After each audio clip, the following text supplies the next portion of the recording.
জয় নিতাই জয় গুণ।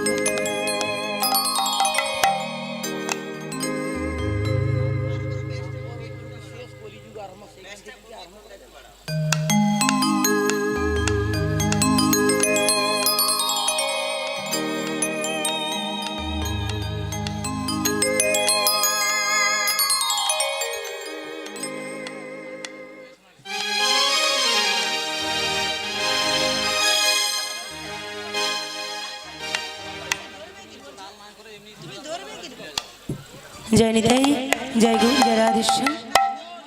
সমবেত সুধী সকল নিত্য আরাধ্য নিতাই গৌরীর চরণাশ্রিত ও আমার রাধা গোবিন্দের চরণাশ্রিত সকল প্রাণপ্রিয় ভক্তবৃন্দ ও আমার ভক্তিমতী মায়েরা, ব্রাহ্মণ মণ্ডলী, বিদ্বান মণ্ডলী, বৈষ্ণব মণ্ডলী, সাধুগুরু সকলার রাতুল রাঙা চরণ প্রান্তে আগত অনাগত অভ্যাগত সকল ভক্তবৃন্দের চরণ প্রান্তে আমি অধমা পামর মূর্খজি কীর্তনিয়া শ্রীমতী সোনালী অধিকারী, যার মধ্যে না আছে কৃষ্ণ ভক্তিহীনা, কৃষ্ণ প্রেমহীনা, কৃষ্ণ মাধুর্যহীনা। বাবা, অধমা পামর মূর্খজীব এই অধমা সোনালী অধিকারী আপনাদের সকলা রাতুল রাঙা চরণ প্রান্তে রইল আমার অনন্ত কোটি কোটি ভুল লুণ্ঠিত দণ্ডবোধ প্রণাম। সর্বাগ্রে প্রণাম জানাই এই আসরে উপবেশনকারী আমার আদিগুরু পিতামাতারও চরণে প্রণাম। প্রণাম জানাই আমার দীক্ষাগুরুর চরণে এবং শিক্ষাগুরু নদিয়া নবদ্বীপধামী আমার শ্রীমতী অর্চনা দেবী মায়ের চরণে প্রণাম। প্রণাম জানাই আমার কেশব বাবুর চরণে। গুরুচরণ আশ্রয় করে, গুরুচরণ হৃদয় ধারণ করে, নামকে পাথেয় করে আজকে আমরা সকলে কিছু হরি কথা কৃষ্ণ কথা সাধন করব। যদিও অনেক দেরি হয়ে গেছে, তবে বাবা বুঝতেই তো পারছেন আমরা যে সময় এসেছিলাম শুরু হয়ে যেত, কিন্তু সাউন্ড সিস্টেমের জন্য একটু সমস্যা হয়ে গেছে। তো আমাদের মানুষের জীবনের মধ্যেই কিন্তু কোনো গ্যারান্টি নেই বাবা। আমরা সবাই রাখতে পারি, হঠাৎ করে সবাই রেগে যেতে পারি, কিন্তু সব কিছু মানিয়ে নিতে কিন্তু সবাই পারি না। কারণ আমরা এই যে মানুষ, আমাদের মধ্যেই সব থেকে অধৈর্যটা বেশি। শাস্ত্রে বললেন তৃণাদৌপি শুনেছেন তরু রিবর্ষ কৃষ্ণরা অমানেন মানদিন কীর্তনিয়া সদা হরি। বললেন তৃণাদৌপি, তৃণের চেয়েও হীন হতে বলেছে। ভক্ত হতে গেলে কেমনভাবে ভক্ত হতে হবে বাবা? ভক্ত হতে গেলে আমাদের কি করতে হবে? সবার আগে বৈষ্ণব হতে গেলে কি করতে হবে? বৈষ্ণব হইব বলি মনে ছিল বড় আশা, কিন্তু এই তৃণাদপি শ্লোকের কাছে হয়ে গেলাম বাদ, তাই না? কেন না, বৈষ্ণব হব বলে মনে ছিল আশ, তৃণাদপি শ্লোকের কাছে হয়ে গেলাম বাদ। কারণ এই যে তৃণাদপি অর্থাৎ তৃণের চেয়েও হীন হতে বলেছে। কিন্তু বাবা, তৃণের থেকে হীন হওয়া তো দূরের কথা, আমরা সবসময় উঁচুভাবেই থাকি, মাথাটা নত করতে পারি না। এই হরিবাসরে আসলে, কীর্তন গাইতে আসি কিংবা কীর্তন শ্রবণ করতে আসুন, যেই আসুন না কেন, একটা কথা আমাদের মনে রাখতে হবে। শাস্ত্রে বলেছে, আমি কীর্তনে সোনালী অধিকারী বলছি না, এই কীর্তন আসরে প্রবেশ করতে গেলে, ভগবত ধামে প্রবেশ করতে গেলে সবার আগে আমাদের একটা কথা মনে রাখা লাগবে, মাথাটা আগে নত করতে হবে। করজোড়ি মাথাটা নত করি সবার আগে প্রণাম করে আসন গ্রহণ করতে হয়। হয়তো ছেঁড়া আসনে বসে আছেন বাবা, কিন্তু এটা ছেঁড়া আসন নয়। বলবেন মাগো, তুমি এত বড় মঞ্চে দাঁড়িয়ে আছো আর আমরা এই নিচে বসে আছি, তুমি এমন কথা বলছো? হ্যাঁ বাবা বলছি, কারণ আপনারা যে বসে আছেন প্রত্যেকে এক একটি রাজ আসনে বসে আছেন, একটি একটি রাজার আসনে বসে আছেন। রাজা কি? প্রত্যেকেই আজকে আপনারা একজনের আসনটা দখল করেছেন। সবাইয়ের কিন্তু সৌভাগ্য হয় না কীর্তন শোনার জন্য। যিনি সর্বপ্রথম কীর্তন শ্রবণ করেছিলেন তিনি হলেন আমাদের পরীক্ষিত মহারাজ। যেই পরীক্ষিত মহারাজ তক্ষক দংশন হতে 7 দিনের মধ্যে, এই 7টা দিনের মধ্যে বাবা মৃত্যুবরণ করবে পরীক্ষিত মহারাজ তক্ষক দংশনে। তিনি জানতো তিনি 7 দিনের মধ্যে মারা যাবে, কিন্তু বলুন তো আপনারা কেউ বলতে পারবেন যে আপনাদের জীবনটা কখন চলে যাবে, কে কখন মারা যাবেন? একজনও কিন্তু পারবেন না বলতে। তাহলে বাবা এখানেই আমাদের বোঝা লাগবে আমরা কখন মারা যাবো সেটা আমরা জানি না, বলতে পারি না, বুঝতে পারি না। এক্ষুনি হয়তো আপনাদের কাছে দাঁড়িয়ে আমি কথা বলছি, কীর্তন করছি, হয়তো দেখা যাবে কিছু সময় পরেই নেই, স্টেজ থেকে নেমে গেলেই হয়তো নেই, প্রাণ পাখিটা বেরিয়ে গেলেই দেহটা পড়ে থাকবে, অসার দেহ, আর কোনো মূল্য থাকবে না। তাহলে ইলেকট্রিক যন্ত্র তো বাবা সেটা অনেক পরের ব্যাপার, যান্ত্রিক কালযুগ ভূকালযুগ হতেই পারে, তাই না? কিন্তু সবাইকে আমাদের মানিয়ে নিতে হবে। তাই বলেন তৃণাদৌপি শুনেছেন তরুরিবর্ষ বিষ্ণু না অমানি না মানদিন কীর্তনিয়া সদা করি, বললেন আগে তৃণের চেয়ে হীন হও। ভক্ত হতে গেলেই আমাদের আগে দীনতা প্রকাশ করতে হবে। একটি বাবা যখন কন্যা দায়গ্রস্ত হয়ে যায়, যখন মেয়ের বিবাহ দেয়, দেখবেন ছোট থেকে মেয়েকে উচ্চশিক্ষায় শিক্ষিত করেছে, মেয়েকে অনেক পড়িয়েছে, মেয়ে হয়তো এমবিবিএস ডক্টর হয়ে গেছে, কেউ আর ভালো গান বাজনা নাচ সব কিছুর সঙ্গে যুক্ত থাকে, কিন্তু সব বিদ্যায় পারদর্শিত হবার পরেও বিয়ের সময় পাত্রপক্ষের কাছে বাবা এসে করজোড়ে একেবারে গরলগ্নে কৃতবাসে দাঁড়ায়। কেন? এটাকে বলা হয় দীনতা প্রকাশ। আর আমাদের মধ্যে যদি দীনতা প্রকাশ না থাকে তাহলে হরিবাসরে এসে কোনো লাভ নেই বাবা। কারণ কীর্তন আমরা শুনবো কেন? কেন কীর্তন শুনবো? কীর্তন শুনলে আমাদের ফলটা কি হবে, লাভটা কি হবে? কীর্তন আমরা শুনতে গেলে আমাদের এমনভাবে শুনতে হবে আমাদের জীবনে যেন কিছু পরিবর্তন হয়। কীর্তন শুনে যদি আমাদের জীবনে কিছু পরিবর্তন নাই হতে পারে তাহলে কীর্তন শোনার কোনো প্রয়োজন নেই বাবা। তাই বললি তরু রিবর্ষ কৃষ্ণ না অমানেই না মানদেন কীর্তনিয়া সদা হরি, অমানিকে মান সম্মানে তুমি ভরিয়ে দাও। যে মান সম্মানে তুমি একজন প্রধানমন্ত্রীকে ভরিয়ে দিবি, যে মান সম্মানটা আপনি মুখ্যমন্ত্রীকে দেবেন, যে প্রধানমন্ত্রীটা আহাজি মান সম্মান এমবিবিএস ডক্টরকে দেবেন, সেই মান সম্মানটা আবার আপনি কিন্তু একজন বড় শিল্পী আসলেও দেবেন, তাই তো? কিন্তু এটা মাথায় রাখবেন, শুধু এদের মান সম্মান দেব কিন্তু রাস্তায় চলে যাবে একজন ভিখারি, তাকে কোনো মান সম্মান দেব না, এমনটা কিন্তু করো না বাবা। কারণ একজন পথের ভিখারিকেও ঠিক তেমন মান সম্মানে ভরিয়ে দিতে হবে। রাস্তায় যদি একটি কুকুর চলে যায় তাকেও তেমনভাবে মান সম্মানে দিতে হবে। কেন? কুকুর বলে তাকে ঘৃণার চোখে দেখো না, ঢিল ছোড়ো না, তাকে মেরো না। কারণ বাবা এই জগতে আমরা দেখতে মানুষের মতো হলে কি হবে, আমরা মানুষ হতে পারিনি। মান হুঁশটাকে আমাদের হওয়া লাগবে, তবেই আমরা মানুষ। এখনো পশুর মধ্যে অনেক মনুষ্যত্ব থাকে, হিংস্র পশুগুলো অনেক মনুষ্যত্ব থাকে, কিন্তু আমাদের মধ্যে থাকে না বাবা, তাই না?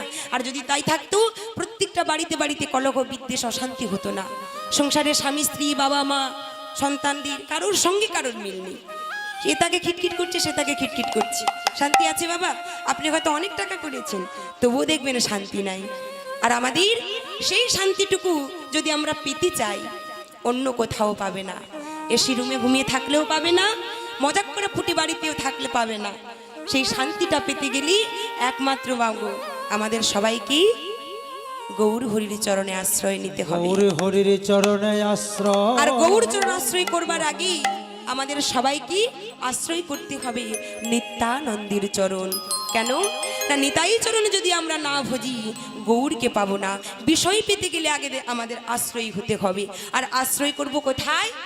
বললেন নিত্যানন্দের চরণ।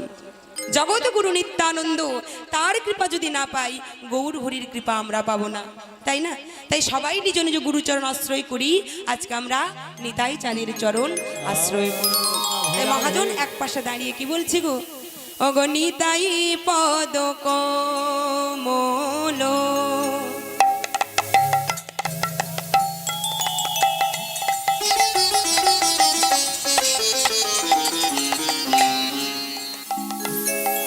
অগণিতাই পদ কমল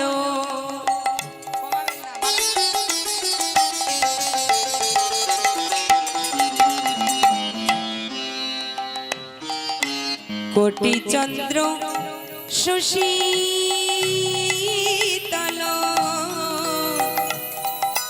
নিতাই পদ কমল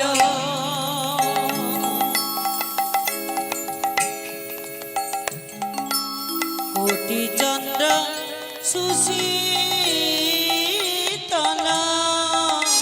এখন তাই পদ কমল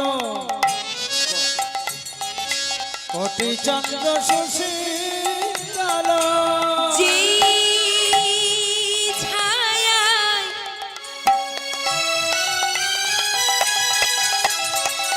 কোন ছায়ার কথা বলছি বাবা? বললেন নিতাই পদ কমল কোটি চন্দ্র সুশীতল। সুশীতল বাতাস কোথা থেকে পাবো, কার ছায়ায় থাকবো? বললেন সবার আগে আমাদের ছায়া দেবে কি না নিত্যানন্দ প্রভু, জগৎগুরু নিত্যানন্দ। তাই বললেন আমার যে ছায়ায় জগত জোড়া,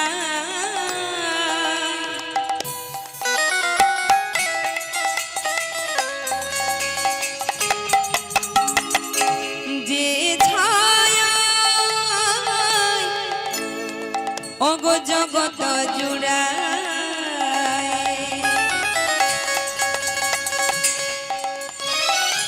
যে ছায়া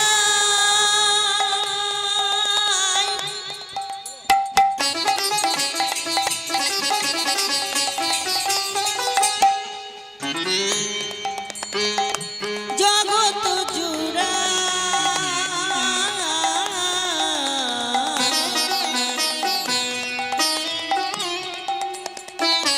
যে ছায়া জগত জুড়া যে ছায়ায় জগত জোড়া,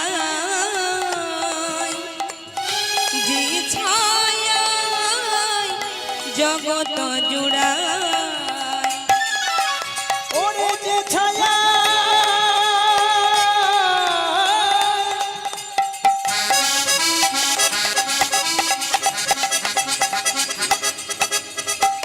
জগত জোড়া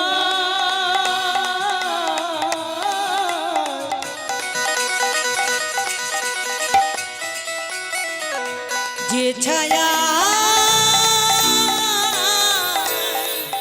জগত জোড়া ও গহন নিতাই, নিতাই গৌর হরি বল হরি বল।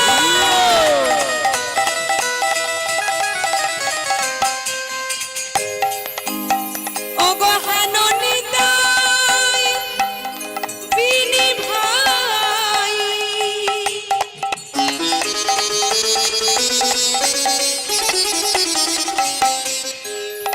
রাধা কৃষ্ণ পাইতে নাই,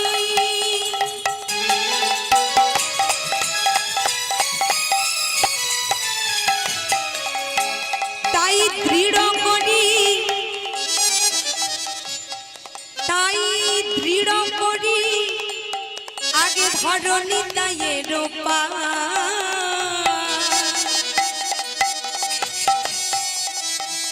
দৃঢ় করি ধরো নিতাইয়ের পা,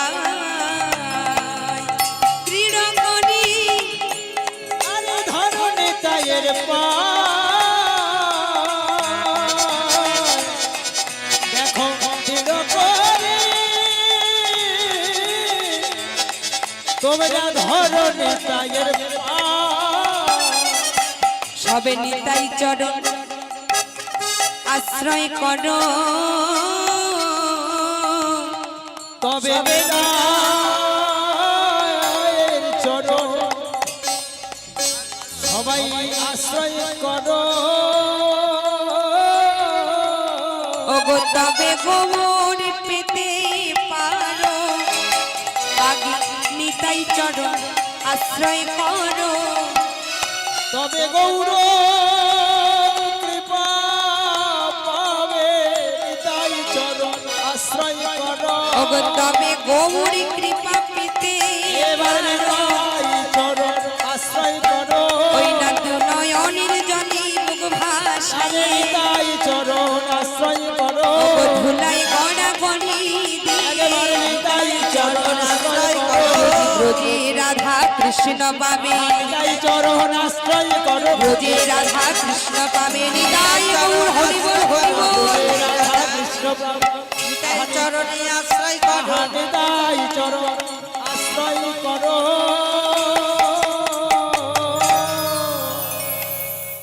চৈতন্য মহাপ্রভু আমার এই পতিত পাবন কলিযুগী আজকে বাবা নিত্যানন্দ প্রভু আমার বললেন, কলির মানবকে বললেন, হে কলির মানব, তোমরা সবাই মহভূমির বালিশ মাথায় দিয়ে আর ঘুমাই থেকো না। কেন জানো, আমাদের এই কলিযুগে এমন পতিত দয়াল বাবা গৌর সুন্দর আমার পতিতির বিলায় হলো বাবা প্রেমেরও ভান্ডার। কারণ পতিত পাবন গৌর হরি তিনি আমাদের মতো মূঢ়জীবীদের উদ্ধার করবার জন্যই নদিয়া নবদ্বীপ ধামী অবতীর্ণ অবতরী হলেন। তাই ভক্তগণ বলেছে, হে গৌর সুন্দর বাবা, কাঙালিনী ভিখারিনী মায়ের ঘরে জন্মগ্রহণ করেছিল গৌর হরি, কোনো রাজার ঘরে নয়, কোনো প্রজার ঘরে নয়, জন্মগ্রহণ করলেন একজন দুঃখিনী মায়ের ঘরে। কেন? তার কারণ তিনি যদি আপনি আচরে ধর্মজীবীর শেখায়, আপনি না কইলে ধর্ম শেখানো না যায়। বললেন, ভগবানে নিজে আচরণ করে বুঝিয়ে দিল যে আমি যদি ওই দুঃখিনী মায়ের ঘরে না যাই, তাহলে বাবা গরিব দুঃখী সবাই তো আমার কাছে আসবে না, ধনীরা আসবে, বড় লোকেরা আসবে, কিন্তু যারা দিন দরিদ্র তারা তো আমার চরণে আশ্রয় পেতে পারবে না, তারা তো কিন্তু বোধ করবে। তাই গৌর সুন্দর আমার তিনি কি করলেন, মা সচী মায়ের ঘরে জন্মগ্রহণ করলেন। ভক্তরা নয়ন জলে বুক ভাসাইয়ে বললেন, হে গৌর হরি, গৌর হরি, হে গৌর সুন্দর, এই অধুনা কলিযুগে কলি ঘর তিমির গড়াশল জগজনী, তিমির মানে হলো অন্ধকার, এই অন্ধকারকে যদি দূর করতে হয়, হে গৌর হরি, সংসার রূপী মহাসমুদ্রের মাঝে আমরা সবাই তলিয়ে গেছি। সংসার রূপী অতল সমুদ্রে সবাই যে আমরা তলিয়ে যাচ্ছি প্রভু, তুমি যদি কৃপা করি তরণী নিয়ে না আসো, তাহলে যে আমাদের ডুবে মরা ছাড়া আর কোনো উপায় রবে না। চৈতন্য চন্দ্র মম দেহি পদয়বলম্বন, চৈতন্য চন্দ্র মম দেহি পদয়বলম্বন, চৈতন্য চন্দ্র মম দেহি পদয়বলম্বন। তাই সেই চৈতন্য মহাপ্রভু নিতাই চাঁদকে সঙ্গে লয়ে আমাদের এই কলিযুগে অবতীর্ণ হলেন বাবা। কেন? সবাই মিলে বললেন, একটু সবাই মিলে করতালি দিয়ে আমরা নবদ্বীপ ধাম পরিক্রমা করি, আজকে লীলায় প্রবেশ করব। তাই এই যে আমরা লীলা আস্বাদন করব, তার আগে যেহেতু বাবা লীলায় প্রবেশ করতে গেলে আমাদের নিতাই চাঁদকে আগে আহ্বান করতে হবে, তাই তো? কারণ কলির ভগবান কে গো? নিশ্চয়ই মুখস্থ আছে সবাই, কারণ প্রত্যেক বছর কীর্তন হয়, তাই তো? কি গো মায়েরা, প্রত্যেক বছর কীর্তন হয়, বাবাটা হয় তো? তাহলে কলির ভগবানকে নিশ্চয়ই জানেন। কলির মানে আমরা কলি যুগের মানুষ তো, না দাপর যুগী? কলি যুগে। তাহলে কলি যুগের ভগবান কি?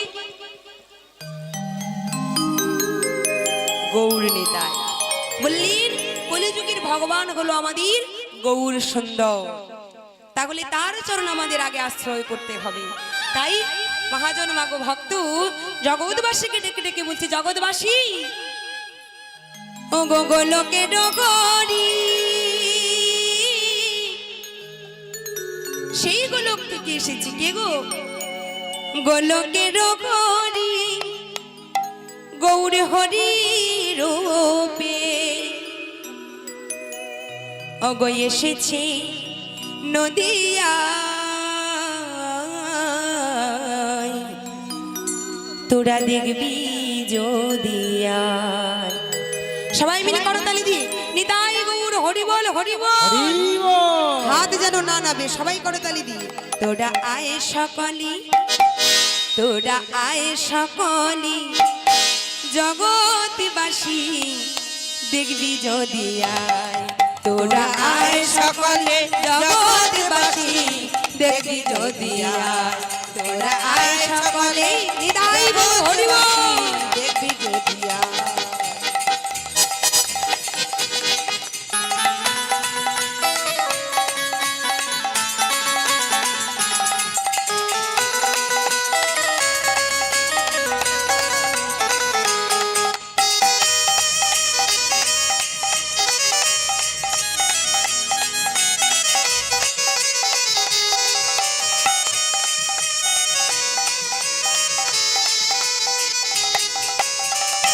গোলকের গরি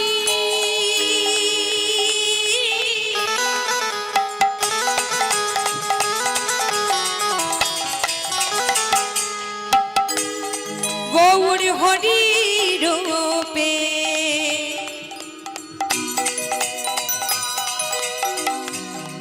আবার এসেছি নদিয়া দেখবি নদিয়ায় তোরা আয় সকলে জগৎবাসী দেখবি যদিয়া তোরা আয় সকলে জগৎবাসী দেখবি যদিয়া হরি বল।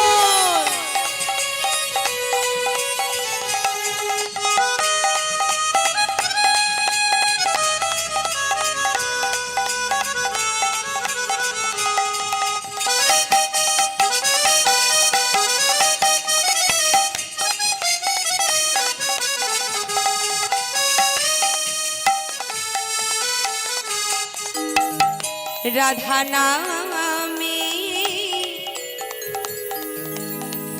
গড়া তনু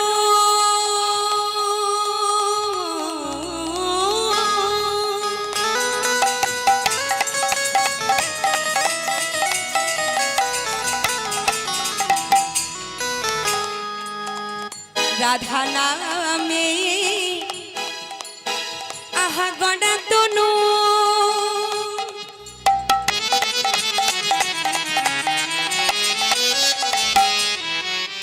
অন্তরে যা সেই ব্রজের কানো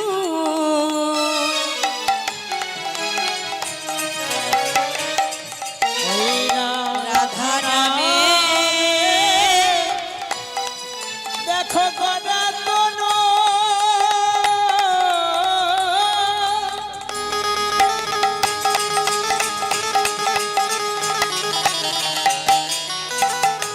অন্তরে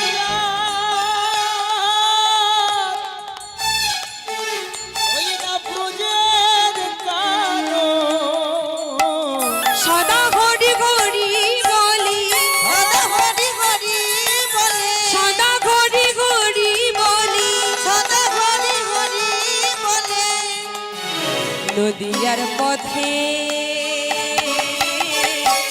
নেচে বেড়াই তোরা আয় সবাই জগৎবাসী দেখবি যদি আয় তোরা আয় সকলে হৃদয় গৌর হরি বল হরি বল তোরাই কোলোরা জগৎবাসী দেখবি যদিয়া তোরাই চলে আয় জগৎবাসী দেখবি যদিয়া দেখবি যদিয়া দেখবি যদিয়া দেখবি যদিয়া চৈতন্য মহাপ্রভু আবার মানুষের সাজে মানুষের মাঝে মানুষের ভিড়ে চিৎকার করি একটি কথা বললেন, হে কলির মানব কৃষ্ণ নাম কর ভাই করো ভাই আর সব মিছে সব মিছে পলাইবার পথ নাই পথ নাই দেখো দেখো সমন আছে পিছে সমন আছে পিছে এই অধুনা কলিযুগে কৃষ্ণ নাম ছাড়া আর কোনো গতি নেই, তাই হরি নাম হলো একমাত্র সত্য, চিরন্তন চিরস্থায়ী চিরসত্য। বাবা আজকে সকলে আমরা উপস্থিত হয়েছি মহেশপুর টাকাবেড়িয়া ত্রিনয়নী সংঘ। তা যেই ভক্তরা সবাই মিলে আজকে এত সুন্দর করে জগৎ জননী আদ্যা শক্তি মহামায়া মা পার্বতীর উমা মায়ের আজকে পূজা, দুর্গা মায়ের পুজো উপলক্ষে কীর্তনের আয়োজন করেছে বাবা, তাই তো? এই যে কীর্তনের আয়োজন করেছে মনে রাখবেন, এই যে আমাদের উমা মা মানে দুর্গা মা, পার্বতী কার ঘরণী? পার্বতী হলো দেবাদিদি ভোলানাথের ঘরণী। তাহলে শিব ঠাকুরের বউ হলো আমাদের পার্বতী। তাহলে পার্বতী মা পরম বৈষ্ণবীর সহধর্মী। কেন বললেন? বৈষ্ণবানাং যথা শম্ভু, বললেন সকল বৈষ্ণবীর মুকুটমণি, সকল বৈষ্ণবীর চূড়ামণি হলো আমাদের শিব ঠাকুর। তাহলে শিব ঠাকুর যদি পরম বৈষ্ণব হয়, তিনি বলেন এই পৃথিবীর সারা জগৎ সংসারী তিনি হলেন সব থেকে তত্ত্বজ্ঞানী। তার মতো তত্ত্বজ্ঞানী এই পৃথিবীতে আর কেউ নেই বাবা। তাহলে সেই মহেশ্বরের ঘরণী পার্বতী দুর্গা মায়ের পুজো উপলক্ষে আজকে কীর্তনের আয়োজন। তাহলে এখানে নিশ্চয়ই আমাদের মা পার্বতী যখন আছি, আমাদের শিব ঠাকুরও আছে। আর তার থেকে বড় কথা, এখানে হলো কীর্তন হচ্ছে। এই যে কীর্তন হচ্ছে, সবাই মিলে উপস্থিত হয়েছেন কমিটির যারা ভক্তরা, এত সুন্দর ভাবি হরিনাম যজ্ঞ মহাসংকীর্তন রূপী যজ্ঞের অনুষ্ঠানের আয়োজন করেছেন। তা ভগবানের চরণে জানাই, এত সুন্দরভাবে অনুষ্ঠান পরিচালনা করছি। সকল ভক্তির প্রসাদের আয়োজন করেছেন হাজার হাজার ভক্তি। তা ভগবানের চরণে আমি আমার রাধা গোবিন্দের চরণে জানাই, যেন রাধারানী এমন মনোবাসনা প্রত্যেক জন্মে জন্মে প্রত্যেক বছরে বছরই যেন পূরণ করি, যেন এমনভাবে ভক্ত সেবা এবং হরিকথার আয়োজন মায়ের আরাধনা করতে পারি। সকল ভক্তরা সহযোগিতার হাত বাড়িয়ে দেবেন এবং আমি আমার রাধা রানীর চরণে জানাই, যেন সবাই মিলে সুস্থ থাকে, গ্রামবাসীরা ভালো থাকি, কুশলে থাকি, সবাই সুখে থাকি। কারণ মাগো, জগতের কল্যাণ চাইলে ভগবান আপনা আপনি তোমাতে সন্তুষ্ট হবে। বললেন ভগবানের সুন্দর করে মন্দির নির্মাণ করেছি,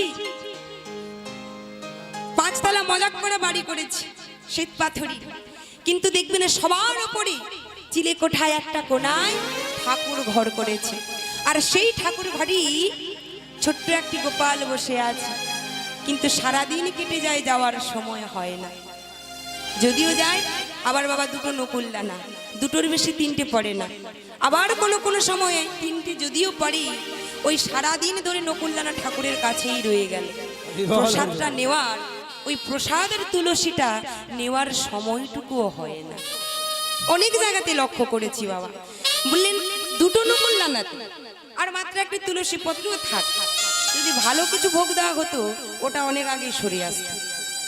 মিলিয়ে নেবেন বাবা কথাগুলো, কারণ কলির মানুষ আমরা বড়ই স্বার্থপর।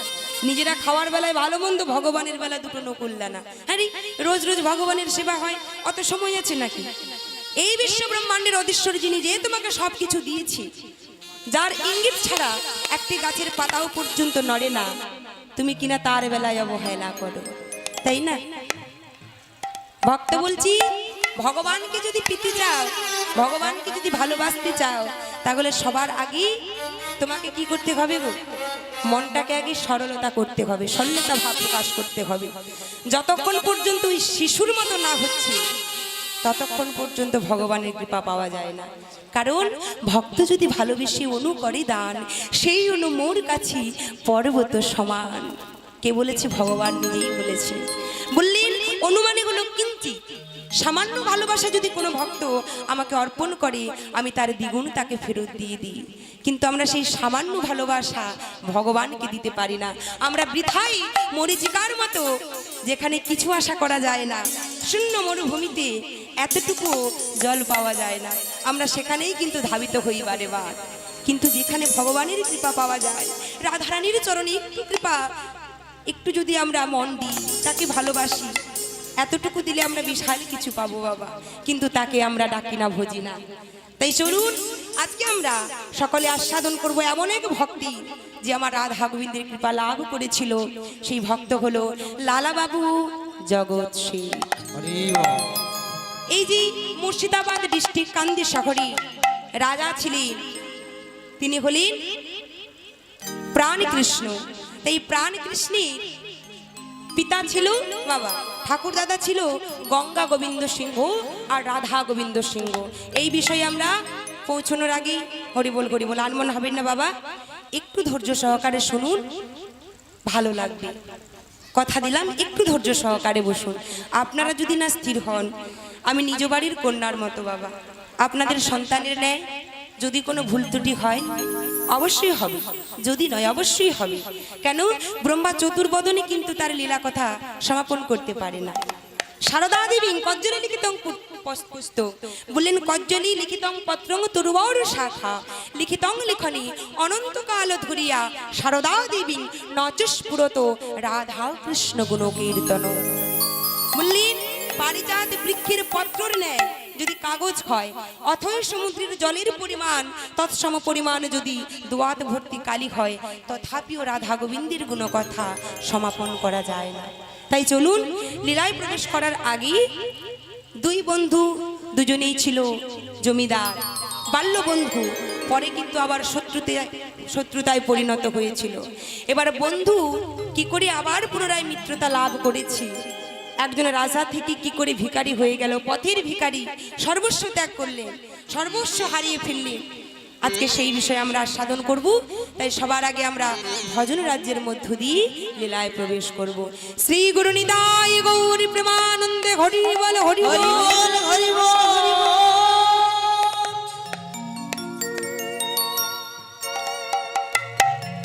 হে আখিব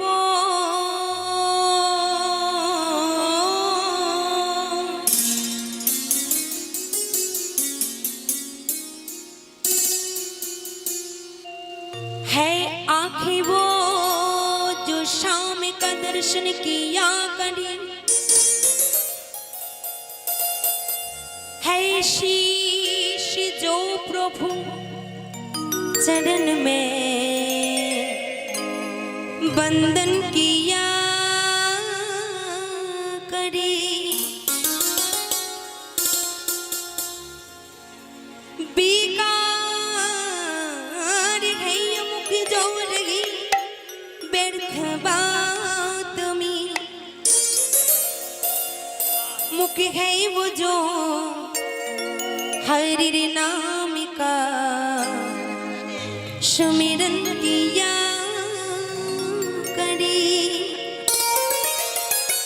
বললেন হে আঁখে বুঝো শ্যাম কা দর্শন কিয়া করি, বললেন ভগবান আমাদের নয়ন দিয়েছি, সারা পৃথিবী দর্শন করছি, ভক্ত দর্শন করছি, সুন্দর প্যান্ডেল দর্শন করছি, লাইট দর্শন করছি, গাছপালা পশু পাখি সবকিছু দর্শন করছি, কিন্তু নয়ন আমাদের সার্থক হয়নি। সার্থক তখনই হবে যখন আমরা রাধা গোবিন্দকে দর্শন করতে পারবো। বললেন বদনে দিয়েছে তার নাম করবার জন্যে, কাউকে অকথা কুকথা বলবার জন্যে নয়, কাউকে গাল মন্দ করবার জন্যে নয়। বাবা হাত দিয়েছে খুন খারামি দাঙ্গা করার জন্যে নয়, কাউকে থাপ্পড় মারবার জন্যে নয়, হাত দিয়েছি হাতে করতালি দিয়ে তার নাম করবার জন্য। তাই কি বলছে গো, হিরে মতি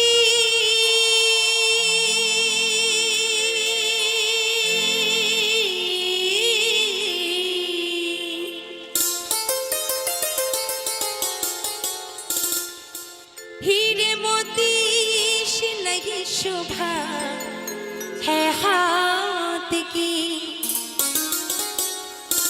जो हाथ का भगवान का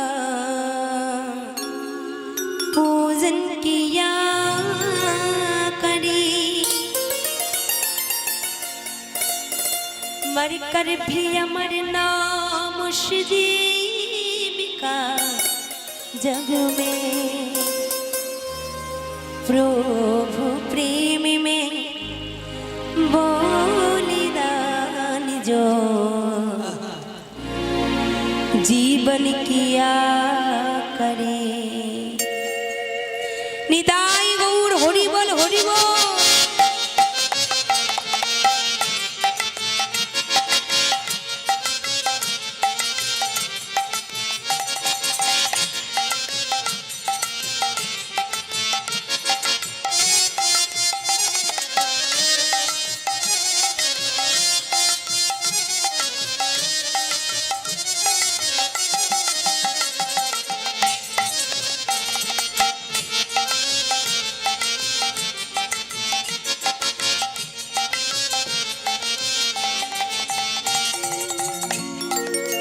ऐसे लगी लगन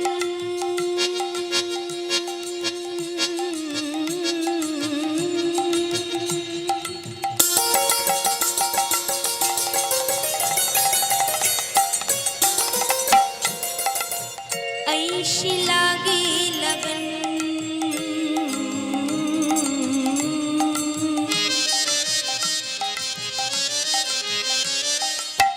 ऐसे लागी लगन, लागी लागी रे लगन, लागी लागी रे लगन।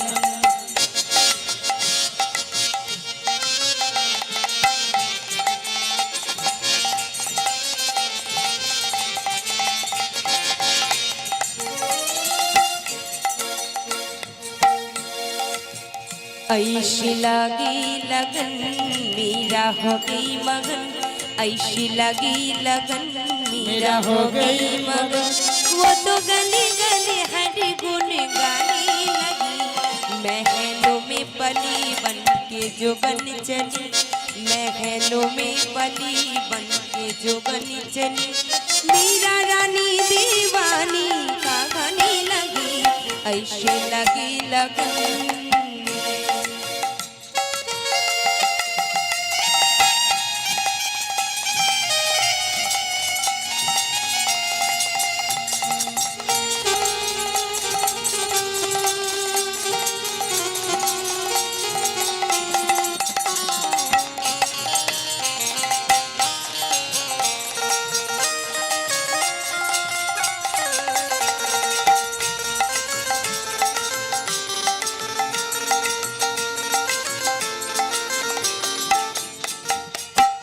कोई रोके नहीं,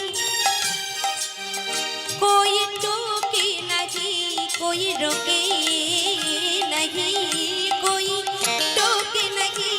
मेरा गोविंद गोपाल गाने लगे, वो तो गल गल गल गल हरि गुन। महलों में पली बन के जो बन चली, महलों में पली बन के जो बन चली। मीरा रानी दीवानी का खाने लगी, ऐसे लगी लगन मेरा हो गई मगन, ऐसे लगी लगन मेरा हो गई मगन।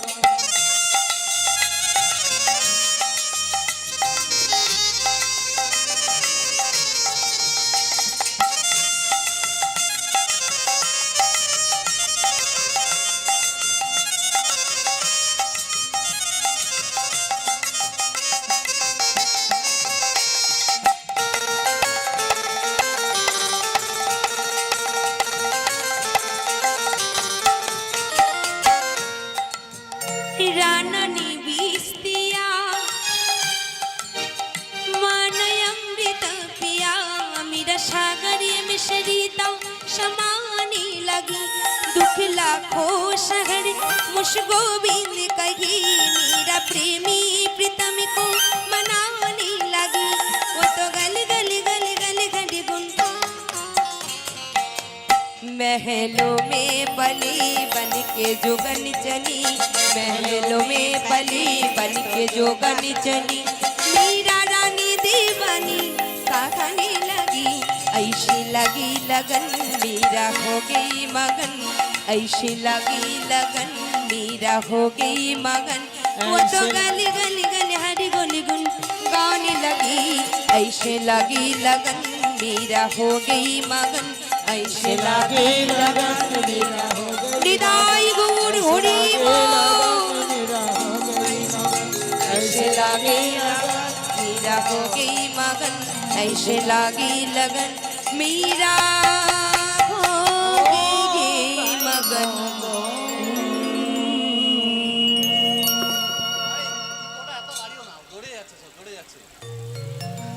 সাউন্ডটা ক্লিয়ার রাখুন। এত বলালে জোরে যাবে না সাউন্ডটা, একটু কম দাও। এমনি ঠিক আছে, এমনি ভালো হয়েছে। তাই আজকে ভক্ত চরণ ধুলায় গড়াগড়ি দিই, রাধা গোবিন্দের চরণ ধুলায় গড়াগড়ি দিই, মা দাস শক্তি দুর্গা মায়ের চরণ ধুলায় গড়াগড়ি দিই। আজকে আমরা সাধন করব লীলা কথা। এই যে কান্দি শহর, কান্দি সাগর মুর্শিদাবাদ ডিস্ট্রিক্ট বাবা, সেখানে ছিল গঙ্গা গোবিন্দ এবং রাধা গোবিন্দ। এরা হলো দুই ভাই। আর রাধা গোবিন্দের কোনো সন্তান ছিল না, কিন্তু গঙ্গা গোবিন্দের একটি সন্তান যার নাম ছিল প্রাণ কৃষ্ণ। আর এই প্রাণ কৃষ্ণের একটি মাত্র সন্তান, তার নাম ছিল কৃষ্ণচন্দ্র। আর তিনি ছোটবেলায় ঠাকুর দাদা আদর করে নাম দিয়েছিল লালা। পরে লালা বাবু নামে খ্যাতি অর্জন করে। এই যে লালা যখন বাবা 12 বছর বয়স, ছোট্টবেলার কাহিনী একটু বলে যাই। লালা বাবুর বাবা প্রাণকৃষ্ণ এত বড় ধনী ছিল, এত জমিদার, বড় জমিদার ছিল, মহারাজাও ছিল, যে তিনি যখন নিজের সন্তানের অর্থাৎ লালা বাবুর জন্মগ্রহণ করে ওই অন্নপ্রাশনের দিন যত ভক্তকে সেবা দিয়েছিল সবাইকে সোনার থালায় করে সেবা দিয়েছে এবং সোনার গ্লাসে করে জল দিয়েছে, সোনার পাত্রে করি বাটিতে করি ব্যঞ্জনা আদি পরিবেশন করেছে। এই যে আজকে এত ভক্তের আয়োজন, হাজার হাজার ভক্ত, বাবা সবাইকে সোনার থালা দেওয়া সম্ভব? সোনার তো দূরের কথা, কাঁসার থালাও দিতে পারবো না। তাহলে ভাবুন প্রাণকৃষ্ণ কত বড় জমিদার ছিল যে এত ভক্তের সেবা সোনার থালাতে দিয়েছিল।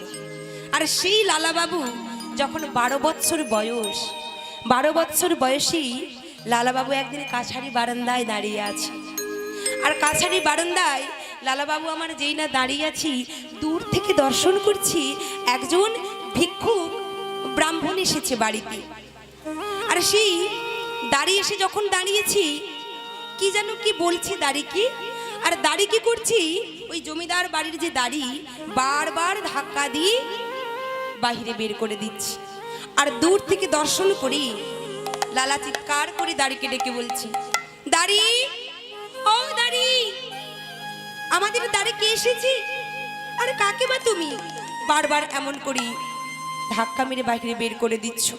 বলো বলো ছোট বাবু, আসলে আমাদের দাড়ি একজন ভিক্ষুক ব্রাহ্মণ এসেছে। শুধু ভিক্ষুক ব্রাহ্মণ নয়, তিনি হলো কন্যা দায়গ্রস্ত পিতা। তার কন্যার বিবাহের জন্য কিছু সাহায্যের জন্য এসেছি। যেই না বলেছে সঙ্গে সঙ্গে লালাবাবু বললেন, কি বললি? একজন ভিক্ষুক ব্রাহ্মণ কন্যা দায়গ্রস্ত পিতা, আর সে তার কন্যার বিবাহের জন্য সাহায্যের জন্য এসেছি, তুমি তাকে ঘাড় ধাক্কাতে বাইরে বের করে দিচ্ছ?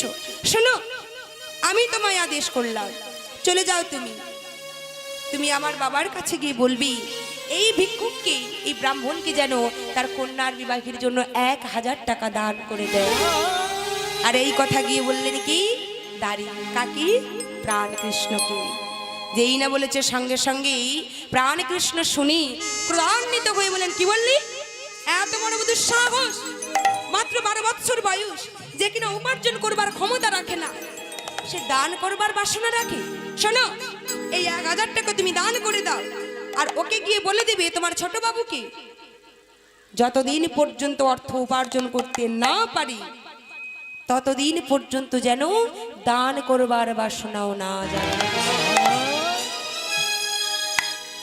দেখুন বাবা, যে এত বড় জমিদার সোনার থালাতে পরিবেশন করে প্রসাদ, সে আজকে সামান্য 1000 টাকা দিতে চাইছে না। তার জন্য কেমন মানসিকতার পরিচয় দেখালো? এমন কথা যেই না শুনেছি বাবা, এই বর্তমান জগতে যারা বেকার, বেকারত্বের যে কি জ্বালা, তারাই কিন্তু একমাত্র বোঝে যারা বেকারত্বে ভুক্তভোগী, তাই না? যে চাকরি বাকরি করে দিন কাটায় তার কিন্তু কোনো টেনশন নেই, আর যারা কোনো কাজকর্ম পায় না তাদেরকে কিন্তু অনেক যন্ত্রণা ভোগ করতে হয় এই সংসারে। একজন বাবা অনেক কষ্ট করি সন্তানকে মানুষ করে ছোট্ট থেকে, হয়তো বাবা কোনো চাকরি বাকরি করে না, হয়তো অনেক কষ্ট করে বাবা খাটাখাটনি করি সন্তানকে একজন ডাক্তার তৈরি করেছি, কিন্তু সেই ডাক্তার হয়ে কি করে গো? গ্রামের পরিষেবা না দিয়ে, গ্রামের সকলকে সুস্থ না করি, সেখানে ডাক্তারি না করে চলে যায় কিন্তু বিদেশে। আর এখানে বাবা যেমন গরিব ছিল, বাবা গরিবই থেকে গেল, আর সন্তান হয়ে গেল মস্ত ধনী, তাই না? যেমন ছিল বাবা কিন্তু তেমনই আছে বাবা। এই সংসারে আমরা কেউ কারো নয়। এই সংসারে আমরা সবাই আমার আমার করি, কিন্তু কে আমার? এই সংসারে তুমি যাকে আপন ভাবছো, বলতে পারো সে কি তোমার সত্যি আপন? স্ত্রী আমার, পুত্র আমার, স্বামী আমার, শ্বশুর শাশুড়ি, আত্মীয় পরিজন, বন্ধু বান্ধব সবাই আমার, কিন্তু একবার ভেবে দেখেছো আমি কার? এই সংসারে আমি বলতে যে ব্যাপারটা, যতদিন উপার্জন করতে পারবেন ততদিন থাকবে, আর যেদিন আপনি ওই ক্ষমতাটা হারিয়ে ফেলবেন তখন আপনি বোঝা হয়ে যাবে, জঞ্জাল হয়ে যাবে, তাই না? তাই এই সংসারে কে কার? কেউ কারো নয়। এই সংসারে আমরা কোথা থেকে এলাম? সেই চিন্তা ভাবনাটা আমরা একটু করি না। কোথা থেকে এসেছি, কেন এসেছি, কি আমাদের কর্তব্য, কি আমাদের করণীয়, কি আমাদের পরিচয়। আমরা ছোটবেলা থেকে যখন বড় হলাম বাবার পরিচয়ে বড় হলাম, আবার যখন বিবাহ হলো স্বামীর পরিচয়ে পরিচিত হলাম। কিন্তু বাবা আমি কি, আমার যে নিজস্ব একটা পরিচয় আছে সেটা কি, সেটা হলো জীব নিত্য কৃষ্ণ দাস ইহা ভুলি গেলা, মায়া পিশাচি তার গলিতে বাঁধিলা। বাবা হরি বল। আমরা সবাই মিলি কৃষ্ণের দাস, এটাই হলো আমাদের আসল পরিচয় বাবা। তাই ভক্ত এখানে কি বলছে, কথাগুলো কত সুন্দর দেখুন। কোথা হতে এলে তুমি,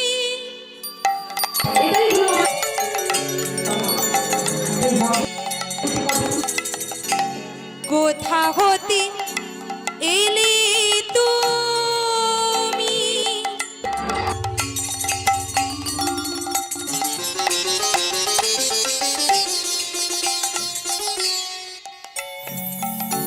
কোথায় তোমার ঘর,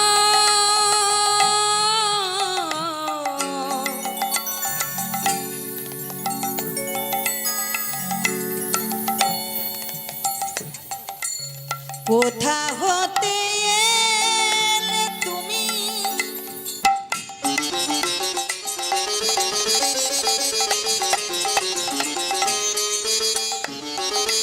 কোথায় তোমার ঘর? বলেন কোথা থেকে এসেছো তুমি, কোথায় ঘর তোমার, কোথায় বসতি, কেন এসেছো, কিছুই জানি না। কোথা হতে এলে তুমি,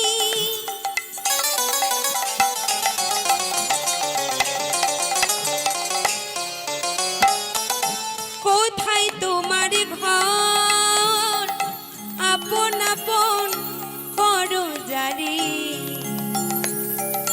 সে তো তোমার পর দয়াল, সে তো তোমার পর।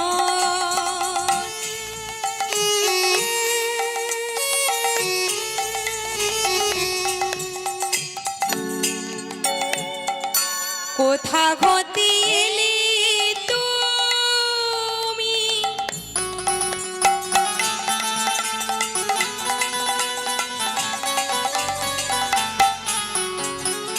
কোথায় তোমার ঘর, আপন আপন করো জানি, সে তো তোমার পর দয়াল, সে তো তোমার পর।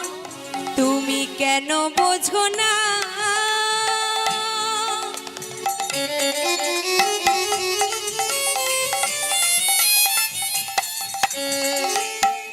তুমি কেন বোঝো না, কেন বোঝো না, ওগো কেন বোঝো না।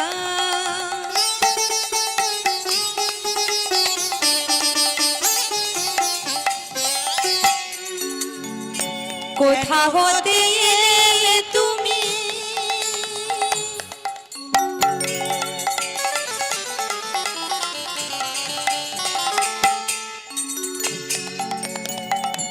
কোথায় তোমার ঘর?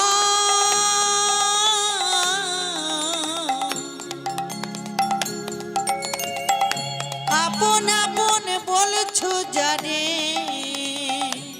সেই কি তোমার পর দয়া, সেই তো তোমার পর। বলছে কোথা থেকে এসেছো জানি না, কেন এসেছো জানি না, কোথায় যাবে কি করছো তাও জানি না। বাবা উদ্দেশ্যহীনভাবে চলাফেরা করছি আমরা সকলে, তাই না? আমরা কোথায় যাব, আমাদের গন্তব্যস্থলে আমরা কিছুই বুঝি না। সংসারে আমাদের সবাইকে থাকতে হয়, সংসার করতে হয়, তাই না? তাই আমরা করছি, কিন্তু এটা আমাদের বোঝা লাগবে, সংসার করলাম, বিবাহ করলাম, সন্তানের জন্ম দিলাম, চলে গেলাম পৃথিবী ছেড়ে, ওটা তো গরু ছাগলে, কুকুর ছাগলে, কুকুর বেড়ালেও করে। তাহলে মানুষের সঙ্গে পশুর পার্থক্যটা কি থাকলো?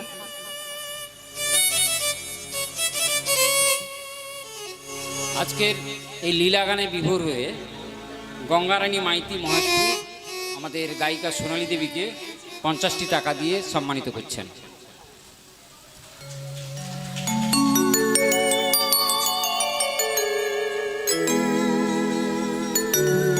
এবং আমাদের বাদক যিনি রয়েছেন তাকেও গঙ্গারানী মাইতি 20টি টাকা দিয়ে সম্মানিত করছেন।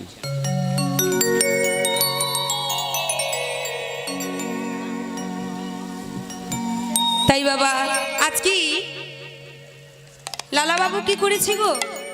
এই কথা শুনলো দাঁড়ির কাছে কি না ছোট বাবু বড় বাবু বলেছি যতদিন পর্যন্ত তুমি উপার্জন করতে না পারছো ততদিন পর্যন্ত দান করবার বাসনাও যেন না জাগে।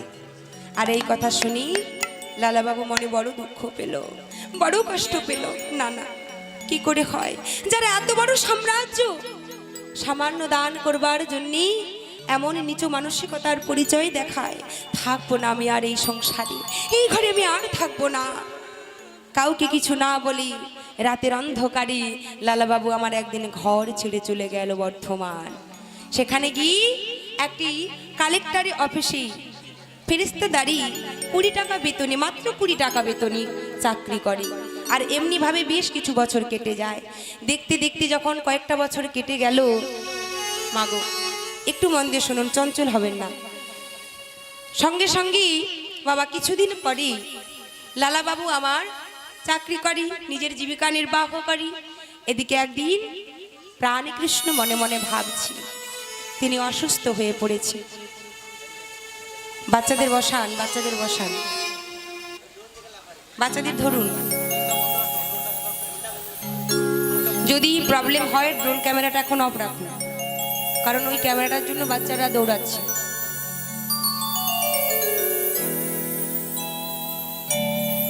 জয়নি তাই শান্ত হন।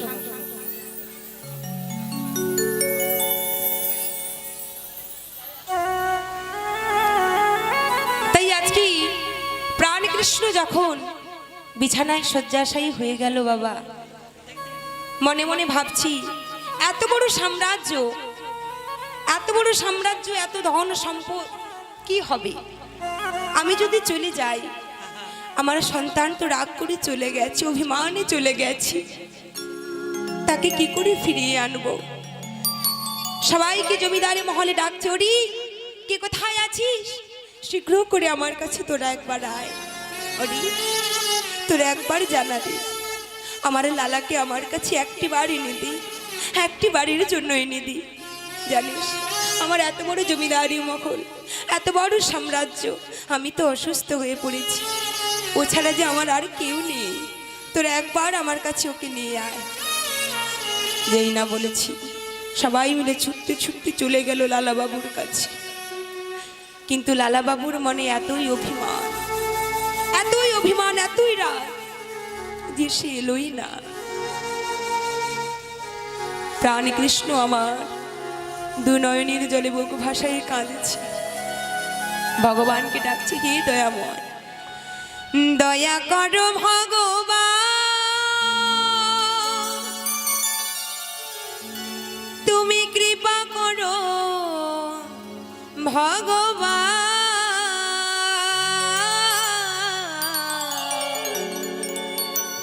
দয়া করো ভগবান। নিতাই গৌর হরিবল হরিবল। কৃপা করো ভগবান, দয়া করো ভগবান, কৃপা করো ভগবান, দয়া করো ভগবান।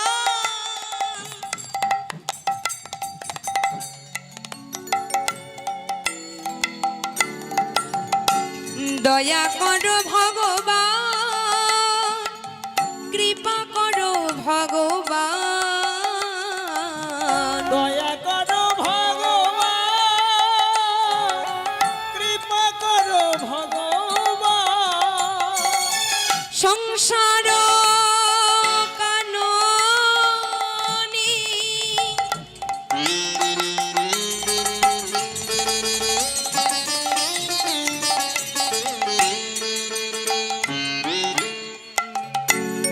আমি জড়াই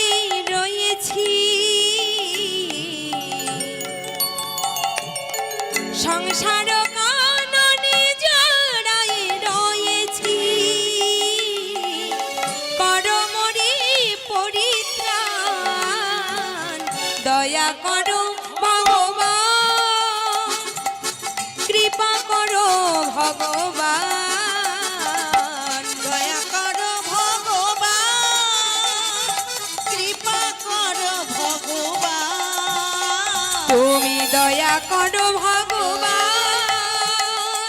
কৃপা করো ভগবান, দয়া করো ভগবান, কৃপা করো ভগবান। ভগবানকে ডাকতে ডাকতে প্রাণ কৃষ্ণ আমার প্রাণ ত্যাগ করলেন। ইহ জগতের মায়া কাটিয়ে পরলোকে গমন করেছি। বাবা, এত অহংকার, এত অভিমান, এত ধন সম্পদ টাকা পয়সা জমিয়ে কি লাভ হলো বাবা, তাই না? বললেন এত সম্পদ করিও এমন একটা সময় আসে বাবা, দেখবেন টাকা পয়সা থেকেও আপনি তবুও কিন্তু একেবারে নিঃস্ব হয়ে যান।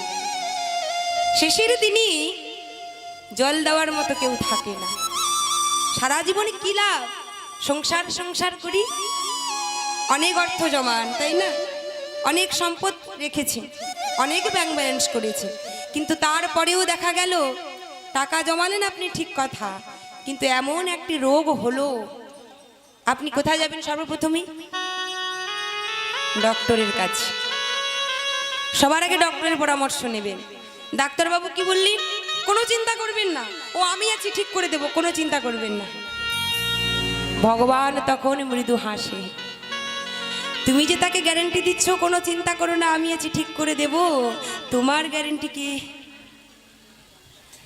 তুমি যে তার গ্যারান্টি দিচ্ছ, তোমার কি গ্যারান্টি আছে তুমি তার চিকিৎসা করা পর্যন্ত থাকবে? যখন ওই ডক্টরের কাছেও পর্যন্ত কিছু হয় না, ওই ব্যাঙ্গালোর বেলোর চারিদিক থেকে ঘুরে আসলেও আবার পুনরায় কিন্তু আমাদের সেই ভগবানের দরবারে মাথা ঠুকতে হয়। দেখবেন রোগ ব্যাধি হঠাৎ করে আসে না। পূর্ব জন্মের যদি কোনো অপরাধ থাকে, ইহ জন্মেরও যদি কোনো অপরাধ থাকে, সেই অপরাধের খণ্ডন হয়তো আপনার রোগের মধ্য দিয়ে হয়ে যায়। এমন কোনো অপরাধ করেছো, বলে না তোমার বিচার দয়াল আদালতে নয়, কোর্ট কাচারি আদালতে নয়, তোমার বিচার দয়াল ক্রমে ক্রমে হয়, কোর্ট কাচারি আদালতে নয়, তাই না? তোমার বিচার সঙ্গে সঙ্গে দেখা যায় না, কিন্তু ধীরে ধীরে কিন্তু বিচারটা দেখিয়ে দেওয়া হয়। সেটা কার আদালতে? কোনো কোর্টে গিয়ে নয়, তোমার আদালতে একদিন হিসাব হবে। তাই আজকে লালাবাবু কি করেছে, খবর পেয়ে গেল, জমিদারে সবাই, জমিদার মহলে সবাই ছুটে গেল ছোট বাবুর কাছে। ছুটতে ছুটতে গিয়ে বলছে, ছোট বাবু, যার উপর তোমার এত অভিমান, যার উপর তোমার এত রাগ, সে তো চলে গেছে, কিন্তু তুমি এবার অন্তত ফিরে চলো। এত বড় জমিদারি মহল কি সামলাবে তুমি ছাড়া? তাই আজকে লালাবাবুকে করেছো গো। ছুটতে ছুটতে আমার ফিরে এলো সেই কান্দি শহরে। এসে দেখছি বাবা বিছানায় শয্যাশায়ী হয়ে আছে। বাবার দেহে আর প্রাণ নেই, অসাড় দেহটা পড়ে আছে।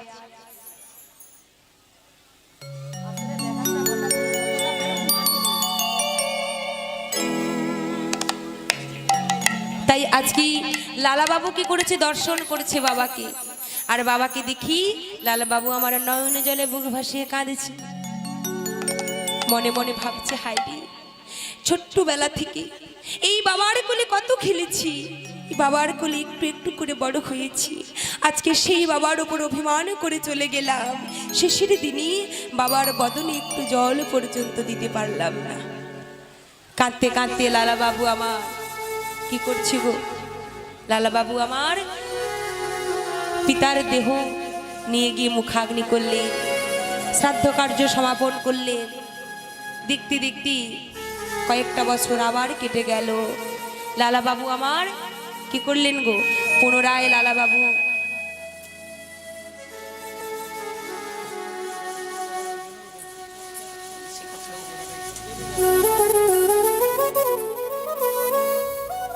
লালাবাবু আমার কয়েক বছর যেই না গত হলো, লালাবাবু ছোট থেকে একটু একটু করে বড় হলো, বিবাহযোগ্য হয়ে উঠল। আর লালাবাবুর বিবাহের দিন স্থির হলো একজন সুশীলা রমণী, খুব সুন্দর কৃষ্ণ ভক্তিমতী রমণী, যার নাম হলো কাত্যায়নী।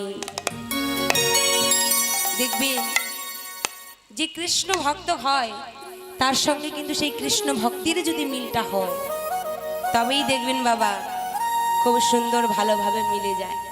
আর যদি ওই খেপাখেপি যদি আলাদা হয়ে যায় তাহলে কি হবে বাবা? একজন স্বামী হয়তো বলবে হ্যাঁ গো একটু মন্দিরে জল দেব, আমাকে একটু ঘটিটা এনে দাও। স্ত্রী বলছে দাঁড়াও, আমারও তো সময় নেই, খুব সুন্দর একটা সিরিয়াল হচ্ছে। সিরিয়াল পাগল বউ যদি জোটে তাহলে তো আর বলা লাগে না বাবা। হরি বল হরি বল। দেখবেন আমরা অনেক সময় পাই সংসারে, কিন্তু সেগুলোকে কাজে লাগাই না। ওই সবটুকু কাজে বেশিরভাগ লাগাই টিভি সিরিয়ালে বসে বসে। রং বেরঙের বিভিন্ন রকমের এখনকার দিনে এসেছি সিরিয়াল, আর সেই সিরিয়াল নিয়েই মত্ত থাকে। আবার কোনো স্ত্রী হয়তো ডান্স, বাংলা ডান্স দেখছি, স্বামী বলছে এখন চলো না একটু কীর্তন শুনে আছি। আবার কোনো স্বামী হয়তো একেবারে কৃষ্ণ বহির্মুখী, কিন্তু কৃষ্ণ ভক্তিপরায়ণ কোনো স্ত্রী, স্বামী কিন্তু ওই পথে নেই, তাহলে কিন্তু বাবা সমস্যা হয়ে যায়। বললেন যদি একজন পত্নী যদি তার পতিকে উদ্ধার করতে পারে, মানে স্বামী যদি কৃষ্ণ ভক্ত না হয় মায়েরা একটু মিলিয়ে নেবেন, যে নারী তার পতিকে পতন থেকে উদ্ধার করতে পারে, মানে পতিত জমিকে আবাদে ফসল ফলাতে পারে, তাহলে তাকেই কিন্তু বলা হয় প্রকৃত পত্নী বা সহধর্মিণী। আর যে ওই পতিত জমিকে একেবারে পতিত করেই রাখে তাকে কি বলবে? পত্নী। তাহলে অপত্নী, অপত্নীটা কি বাবা? পত্নীটা জানি, মানে স্বামীকে পতন থেকে উদ্ধার করলে পত্নী, আর পতন থেকে যদি আরো পতন করে দেওয়া যায় বাবা, মা বলছে অপত্নী না, তাকে বলা হয় অপত্নী নয়, পেতনি। যদি এখানে কেউ থাকে বাবা আমার উপর রাগ করবেন না, আমি জানি এখানে নেই, আমাদের ওই দিকটাতে আছে। হরি বল হরি বল, আমাদের ওই দিকে আছে, তাই জন্য আমি বললাম। তা আজকে লালা বাবুর সঙ্গে বিবাহ হবে কার না? কার্তায়নীর। আর জমিদার মহলে যখন বিবাহ হবে কতটা আনন্দের সমারোহ, বিয়ে বাড়ির ধুম লেগেছি, আনন্দে আত্মঘারা সবাই মিলি। আর যেই না বিবাহের দিনই সবাই আলোকসজ্জায় সজ্জিত হলো, চারিদিকে বাজি ফাটছি, সবাই আনন্দের নৃত্য গীতে মগ্ন হয়ে আছে। আর প্রেমসী সবাই মিলে দুটি বাঘ তুলে নিতাই গৌর হরিবল হরিবল। এবার লালা বাবু বিয়ে করবার জন্য, যখন কার্তায়নীকে বিয়ে করবার জন্য ছাদনা তলায় গেল, সবাই মিলে কি বলছে? এই বর এসেছে, বর এসেছে। একবার সবাই মিলে উলু দাও, শাক বাজাও, আর বরণ ডালাটা নিয়ে এসো বর কি বরণ করবার জন্য। ও মাইরা উলুধ্বনি জানা আছি? একটু সবাই মিলে হোক।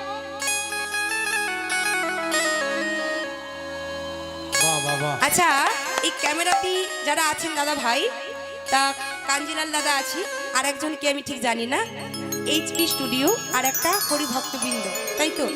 দুটো ক্যামেরা দাদা ভাইদের অনুরোধ করা হচ্ছে, মায়েরা উলুধ্বনি করবি, বাবারা হরিধ্বনি করবে, আর ওনাদেরকেই সবাইকে একটু ক্যামেরা সিস্টেমের মধ্যে দেখানো হবে, শুধু আমাকে দেখলে হবে না। দেখি সবাই মিলে প্রেম সে উলুধ্বনি হরিধ্বনি, নিতাই গৌর হরিবল হরিবল। উলুধ্বনিটা হোক। ওই তো হচ্ছে, একটু জোরে।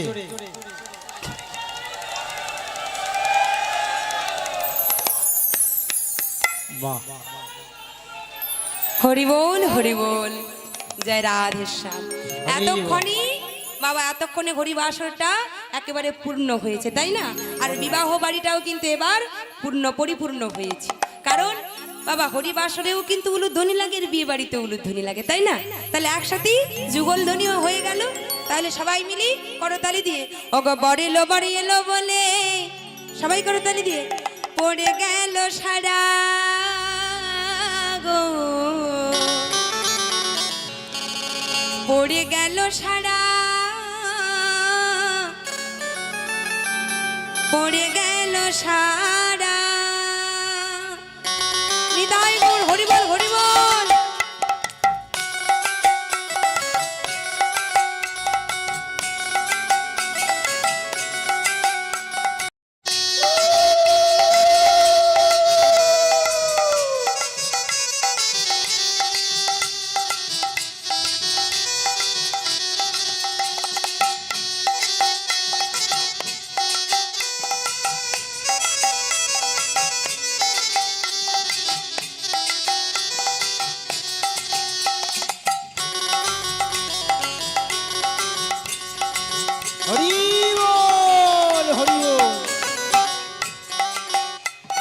বড় এলো বাড়ি এলো বলে পড়ে গেল সারা গো, পড়ে গেল সারা, পড়ে গেল সারা। বড় লোবর এলো বলে বড় লোবর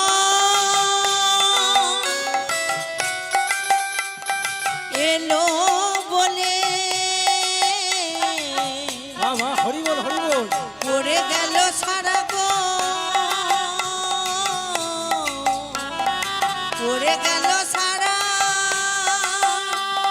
পড়ে গেল সারা।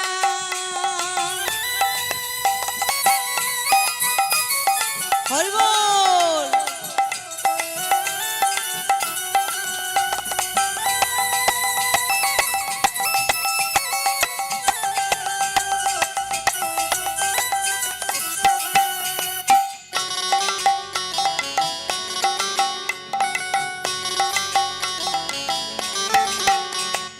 পাড়া প্রতিবেশী সবে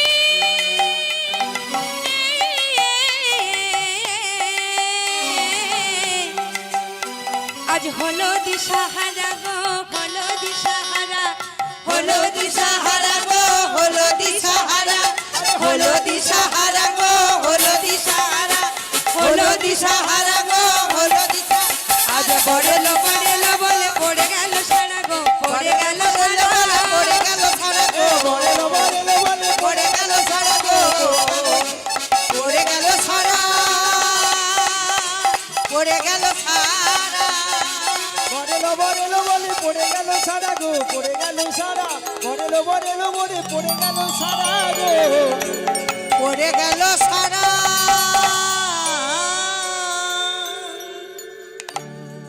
যেই না বাবা বিবাহটা হয়ে গেল, এবারে বিবাহের পরই 1 বছর পর, 1 বছরে যেতে না যেতে একটি পুত্র সন্তান হলো, যার নাম রাখলেন নারায়ণ।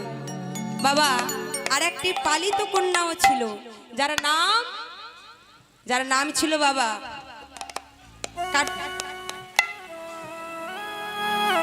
হরি বল, হরি বল, হরি বল। নিদাই শ্রী গৌর প্রেমানন্দে হরি বল হরি বল হরি বল। বাহ বাহ বাহ।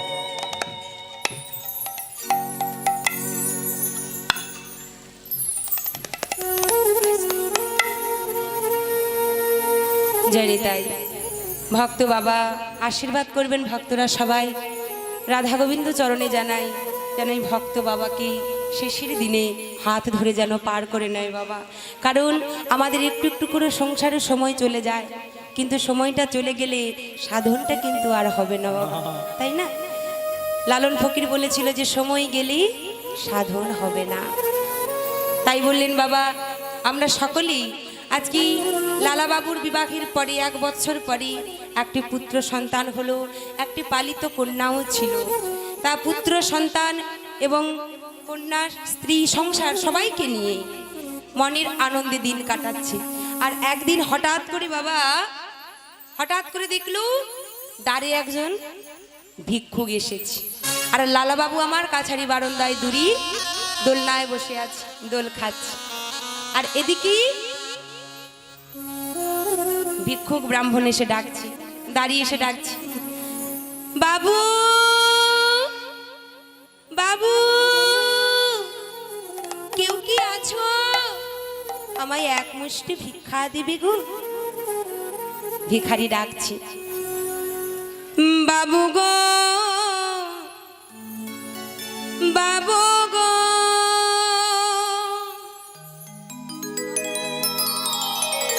বাবু গো বাবু, বাবু গো বাবু, ও বাবু আমি হলাম দিন ভিখারি, বাবু গো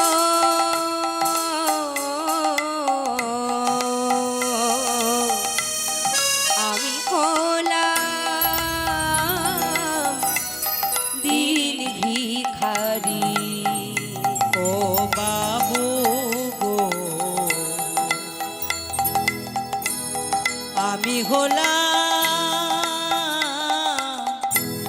দিন ভিখারি।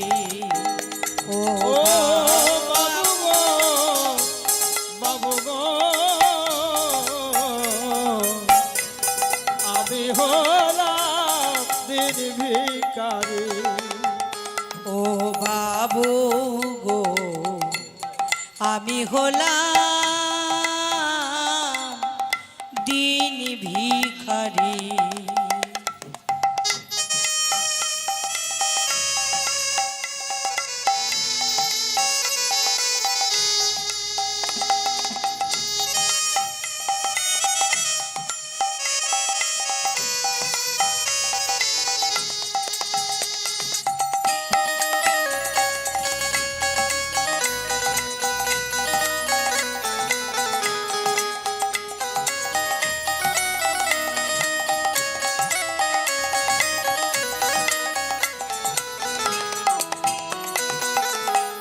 লালাবাবু উপর থেকে এসে বলছে, আচ্ছা ভিখারি, তুমি ভিক্ষা করো কেন? বাবা, ভিক্ষা কেন করি? অনেকে করে অভাবী, আবার অনেকে করে স্বভাবী, তাই না বাবা? যার অভাব আছে ভালো কথা, কিন্তু যার স্বভাব দেখবেন হয়ে যায়, সে অভাব না থাকলেও কিন্তু সে যাবে। কিন্তু বাবা, এখানে আজকে যে সকল ভক্তরা এসেছে, সব ভক্ত মায়েরা এবং বাবারা, তাদের চরণে আমার বিনীত মিনতি বা অনুরোধ, সবাই মিলি আজকে ভক্ত কমিটি বাবারা অনেক কষ্ট করি নামযজ্ঞের আয়োজন করেছি, মায়ের পুজো আরাধনা, তা সবাই মিলি ওখানে কালেকশন চলছি। ভক্তরা সবাই মিলে কমিটি ভক্তদের সবাইকে একটু সাহায্য করুন, যে যেমন অর্থ যেমন ক্ষমতা আছি তেমনভাবে সাহায্য করবেন, তবে যেন কোনো আওয়াজ না হয়। সাহায্য যে করবেন কোনো যেন আওয়াজ না হয়, তাই না? যখন হাতটা ঢোকাবেন পকেটের মধ্যে আওয়াজ যেন না হয়, তারপর বের করবেন। এবার আপনারা চিন্তা ভাবনা করে ওনাদের কি একটুখানি সাহায্যটা করবেন। নিতাই গৌর হরিবল হরিবল। আমার ঘরে আছে গিরিধারী,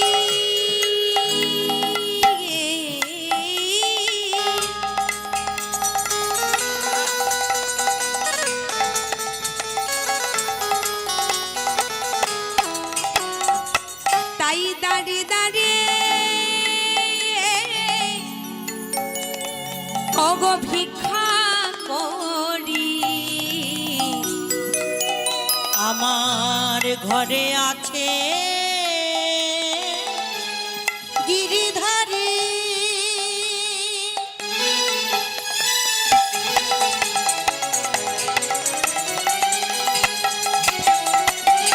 তাই দাঁড়ে দাঁড়ে ভিক্ষা করি। তারে সেবা দিয়ে পাইব প্রসাদ, সেবা দিয়ে পাইব প্রসাদ, তারে সেবা দিয়ে পাইব প্রসাদ, সেবা দিয়ে পাইব প্রসাদ। এই তো আমার রীতি।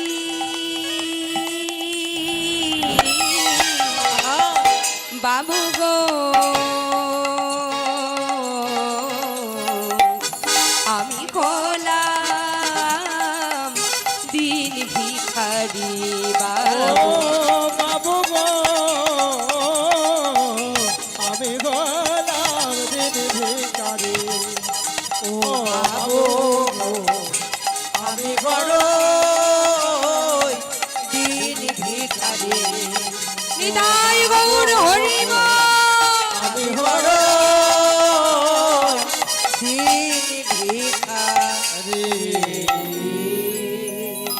যেই না বলেছি রাধা গোবিন্দের জন্য ভিক্ষা করি, সঙ্গে সঙ্গে লালাবাবু কি করছে, একটা অর্থের পোটলা তৈরি করে এনে আজকে কি করেছে না ভিখারিকে দান করলেন।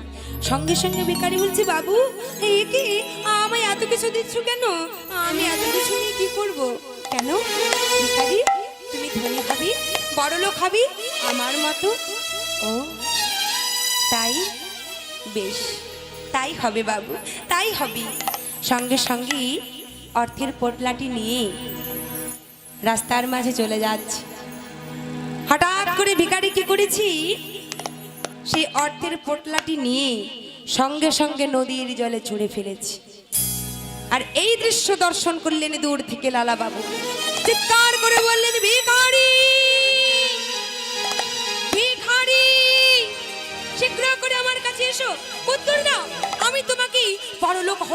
এত ধন সম্পদ দিলাম আর তুমি কেন এমন ভাবে নদীর জলে ছুঁড়ে ফেলেছো? জবাব দাও। সঙ্গে সঙ্গে কাঁপতে কাঁপতে থরথর করে কাঁপছি। আসলে বাবু, বাবু কি হয়েছে জানো? আসলে বাবু, আমি যখন অর্থের পোটলাটি নিয়ে যাচ্ছিলাম, সঙ্গে সঙ্গে পিছন থেকে কি যেন আমায় বলে উঠলো, লালা লালা। কে যেন বলে উঠলো, ভিখারি।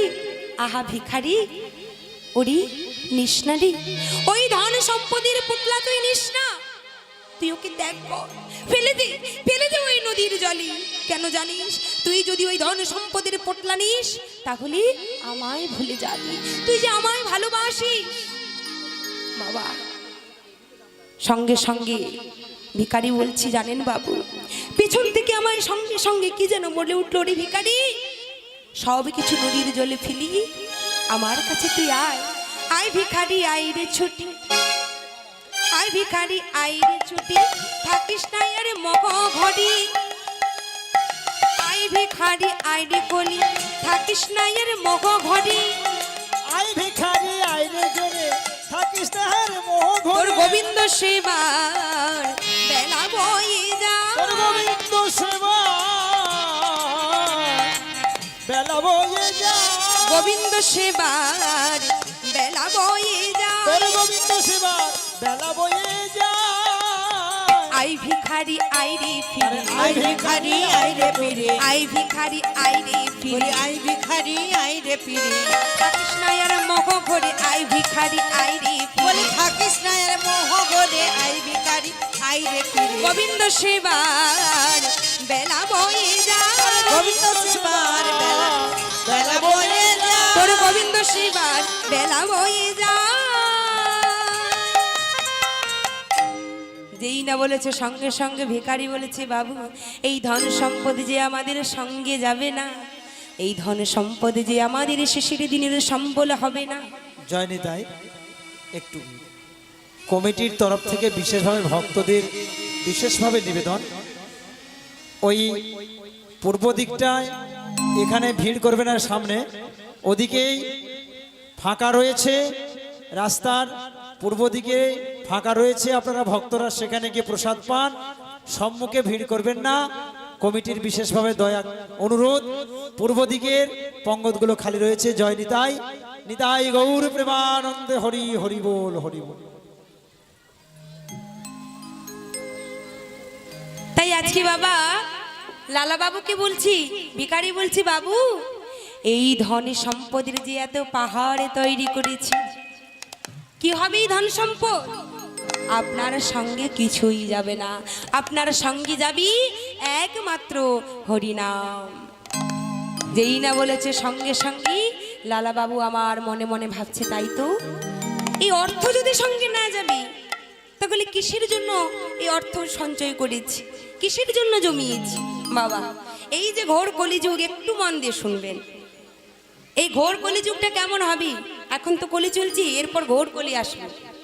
একদিন ভগবান কৃষ্ণচন্দ্রকে পঞ্চ পাণ্ডব, যুধিষ্ঠির, ভীম, অর্জুন, নকুল, সহদেব, পঞ্চ পাণ্ডব একদিন ভগবান কৃষ্ণচন্দ্রকে জিজ্ঞাসা করেছি, ওকে কৃষ্ণ সখা, কৃষ্ণ সখা, কৃষ্ণ বলতে পারো সখা, এই যে কলিযুগ আসবে দাপর যুগের পরে, বাবা, দাপর যুগটা যখন শেষ, যখন দাপর যুগী ভগবান আমার লীলা সম্বরণ করেছিল, তাই না, তার আগেই পঞ্চপাণ্ডব জিজ্ঞাসা করছে, প্রভু হে মাধব, তুমি তো বলছো যে এরপরে আসবে কলিযুগ, কিন্তু কলিযুগটা কেমন হবে যদি একটু বলতে। মন দিয়ে কথাগুলো শুনবেন বাবা, কারণ আমরা সবাই কিন্তু কলির জীব, তাই না। সঙ্গে সঙ্গে পঞ্চপাণ্ডব বলছি,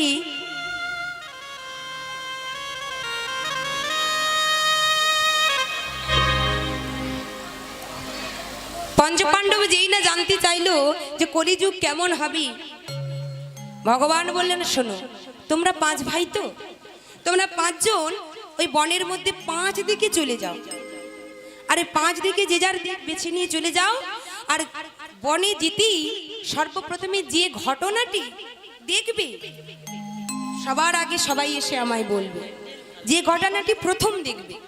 যেই না বলেছি এবার সবাই 5 ভাই 5 দিকে বনের মধ্যে চলে গেল। আর সবার প্রথমে যুধিষ্ঠির বন থেকে ফিরে এলো, এসে ভগবানের কাছে দাঁড়িয়ে বলছে, সখা আমি একটি দৃশ্য দেখে এলাম। কি দেখেছু? না আমি প্রথম বনের মধ্যে প্রবেশ করে দেখলাম একটি সুর বিশিষ্ট হাতি জলাশয়ের মধ্যে খেলা করছে, কিন্তু তার একটি সুর নয়, দুটো মুখ দুটো সুর। তার মুখটা একই কিন্তু সুর দুটোই আছে। কিন্তু সখা কি করে হয়? জলাশয়ে খেলা করছি। সঙ্গে সঙ্গে ভগবান বলছে, একটু মন দিয়ে শুনবেন। ভগবান বলছে, শোনো যুধিষ্ঠির, এই যে কলিযুগ আসছি, আগত কলযুগী মানুষেরা কেমন হবে? মুখে এক কিন্তু মনের মধ্যে আরেক, মুখে মিষ্টি অন্তরে বিষ ভর্তি। হরি বল বাবা। মুখে বলছে বাবা, বলছে হ্যাঁ গো দিদি, তোমায় আমি খুব ভালোবাসি। তোমার কষ্ট দেখলে আমার বড় কষ্ট হয়, বড় দুঃখ হয়। সত্যি তোমার জীবনে কেন এমনটা হলো বলো তো? কিন্তু আরেকজনের কাছে গিয়ে বলছে, ঠিক হয়েছে, যা হয়েছে বেশ হচ্ছে, জানিস ও ভালোই কষ্ট পাচ্ছে। এটাই হচ্ছে উদাহরণ বাবা। ভগবান বললেন, কলির মানবেরা একটা মুখ হবে, কিন্তু ওদের মনে এক আর মুখে এক। ওরা একই মনে কিছু বলবে না, এক মনে কিছু বলবে না, ওদের বহু মন থাকবে। এটা হচ্ছে তার প্রমাণ। এরপরে এলো ভীমসেন এসে বলছি, সখা আমার একটি কথা ছিল, আমি দেখে এলাম সর্বপ্রথমে একটি দৃশ্য। না কি দেখেছো ভীম? না আমি দেখলাম একটি গাভী যাচ্ছি, তার বাছুরে কি জিহ্বা দিয়ে লেহন করতে করতে, তার বাছুরির গায়ে জিহ্বা লেহন করে করে যে যাচ্ছি, জিহ্বা লেহন করতে করতে মানে বাছুরিকে যে চাঠি, তাই না, জিভ দিয়ে বলছে এত ভাবে জিহ্বা লেহন করছি যে তার অঙ্গ থেকে রক্তক্ষরণ হচ্ছে, মানে রুধির বেরিয়ে যাচ্ছে। ভগবানে বলেছে, শোনো ভীম, এর মানে কি জানো? আগত কলযুগী পিতামাতারা এতই অন্ধ স্নেহে সন্তানকে ভালোবাসবে যে পিতামাতারা নিজেরাই সন্তানের ক্ষতির কারণ হয়ে থাকবে। বুঝলেন বাবা? কথাগুলো বুঝলেন? মা গো, মায়েদেরকে বলি, মেয়ে যদি সঙ্গে সঙ্গে এসে বলে, মা আমি ক্লাস 10-এ উঠে গেছি, আমাকে আমার স্কুল থেকে কন্যাশ্রী টাকা দেওয়া হয়, তা টাকা পাঠিয়েছে, আমাকে এক্ষুনি মোবাইল কিনে দাও, আমি বলে যাচ্ছি দেবেন না, দেবেন না, ওই মোবাইলটা নিয়ে পড়াশোনা হবে না। কারণ আমাদের সময় মোবাইল ছিল না, তাহলে কি পড়াশোনা হয়নি? মা শিক্ষিত হয়নি? মোবাইল নেবে, নিশ্চয়ই নেবে, তবে ওটার একটা নির্দিষ্ট টাইম আছে, সময় আছে, সময় জ্ঞানটা থাকা দরকার। আর যে সময় জ্ঞানটা ঠিকভাবে রপ্ত করতে পারে না, বুঝতে পারে না, তার কিন্তু বৃথাই জীবন। কারণ সময় চলিয়া যায় নদীর স্রোতের প্রায়, যে জন্য না বোঝে তারে দিকে শতধিক, বলিছে সোনার ঘড়ি টিক টিক টিক।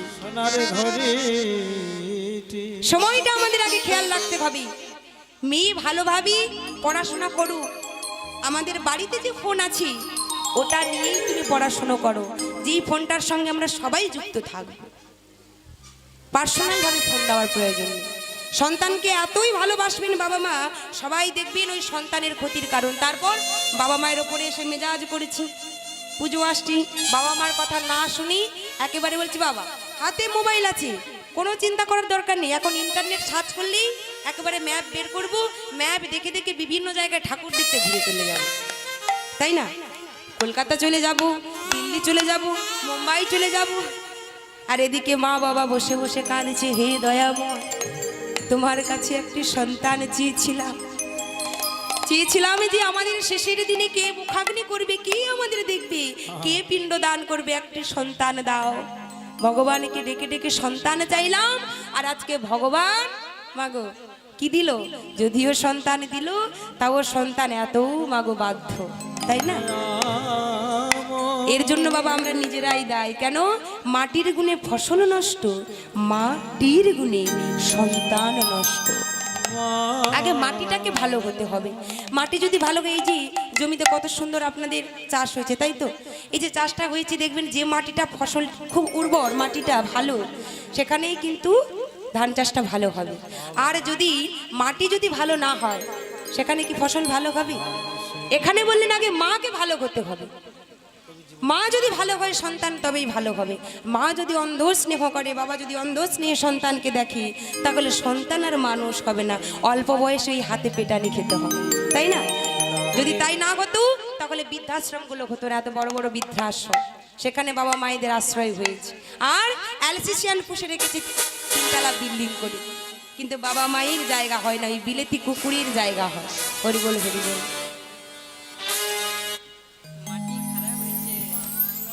কৃষ্ণ ভক্ত কালীপদ সাঁতরা আয়মা বড়গুড়িয়া গ্রাম নিবাসী, তিনি লীলা কীর্তনে সন্তুষ্ট হয়ে গায়িকাকে 40টি টাকা দিয়ে সম্মানিত করছেন।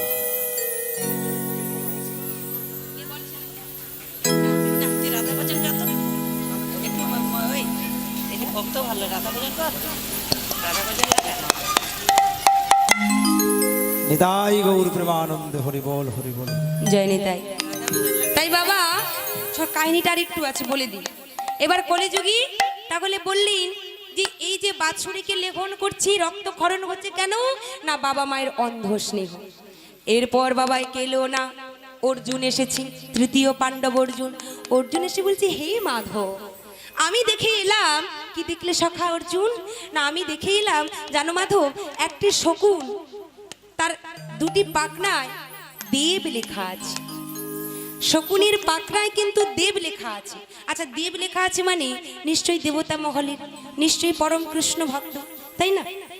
তাহলে সখাকে বলছে, সখা বলতো, যার পাখনার মধ্যে দেব লেখা আছে সে কি করে আবার ওই মাংস ভক্ষণ করছে? হরি বল হরি বল। ভগবান কৃষ্ণচন্দ্র বলছে, অর্জুন তুমি এটা বুঝতে পারছো না।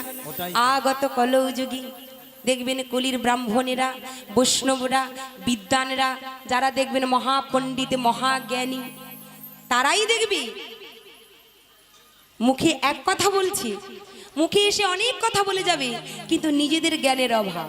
সেটা কিরকম না? তারা যেভাবে এসে হরিনাম করছি, জগৎ সংসারে বিলিয়ে দিচ্ছে, তারাই দেখবি কোনো নিষ্ঠাই নেই। আমিও খাই। মনের মধ্যে বাবা এটা জানবেন, কীর্তন শুনুন, কীর্তনও শুনুন, ভগবতও শুনুন, কিন্তু শুনলেও কিছু লাভ হবে না। লাভ কখন হবে? আপনি যদি আচরণী বৈষ্ণবের মুখ থেকে নাম শ্রবণ করেন, তবেই কিন্তু আপনার লাভ হবে, মুক্তি হবে, কৃপা হবে, তার আগে নয়। হরি বল। এবার কে এলো না? এবার এলো নকুল। নকুল এসে বলছে, হে সখা, আমি কি দেখে এলাম জানো? সারা বনের মধ্যে যখন আমি ঢুকে গেলাম, বনের মধ্যে ঢুকেই আমি দেখলাম 3টি বড় কুয়ো আছে। আর এই 3টি কুয়োর মধ্যে একটি কুয়ো সবার থেকে বড়, আর যেটা সব থেকে বড় গভীর কুয়ো, তার মধ্যেই দেখলাম জল নাই। ভগবান বলছি, তুমি এটা বুঝতে পারছো না? এর কারণটা হলো, যে বেশি জ্ঞানী, যে বেশি পণ্ডিত, তার মধ্যেই দেখবে কোনো জ্ঞান নেই, ওই ফাঁকা কলসির আওয়াজ বেশি। যে বেশি জ্ঞান দিচ্ছে বাবা, আপনি আচরি ধর্ম জীবেরে শেখায়, আপনি না কইলে ধর্ম শেখানো না যায়। আচার করে না প্রচার করে সেই মহাপাপী, আচার প্রচার 2 প্রভুর লক্ষণ, এই মতে ধর্ম হয় শোনো সনাতন। শোনো সনাতন। ভগবান বললেন, শোনো শোনো নকুল, এই যে কুয়োর মধ্যে জল নেই, আগত কলৌযুগী দেখবি যারা বেশি জ্ঞানী, যারা বেশি ধনী বড়লোক, দেখবেন তারাই ওই গরিবদের রক্ত শোষণ করছে। তাদের যত আছে আরো তারা তত চাইছে, তাই না? শুধু বিঘে 2 ছিল মোর ভুঁই। 2 বিঘা জমিতে যারা পড়েছেন বাবা, কবিতাটা নিশ্চয়ই মনে আছে, বিশ্ববরেণ্য কবিগুরু রবীন্দ্রনাথ ঠাকুরের লেখা।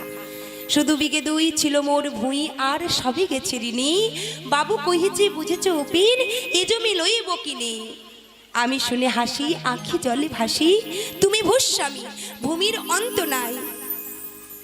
মানে 2 বিঘে জমি ছিল মাত্র গরিব কৃষক উপেনের, আর যে মস্ত রাজা জমিদার নিজের ফুলের বাগানটাকে দৈর্ঘ্য প্রস্থে সমানভাবে টানার জন্যে তার ওই 2 বিঘে জমিটা মিথ্যে মামলায় জড়িয়ে কি করেছি, ওই 2 বিঘা জমিটাকে শোষণ করে নিয়েছি।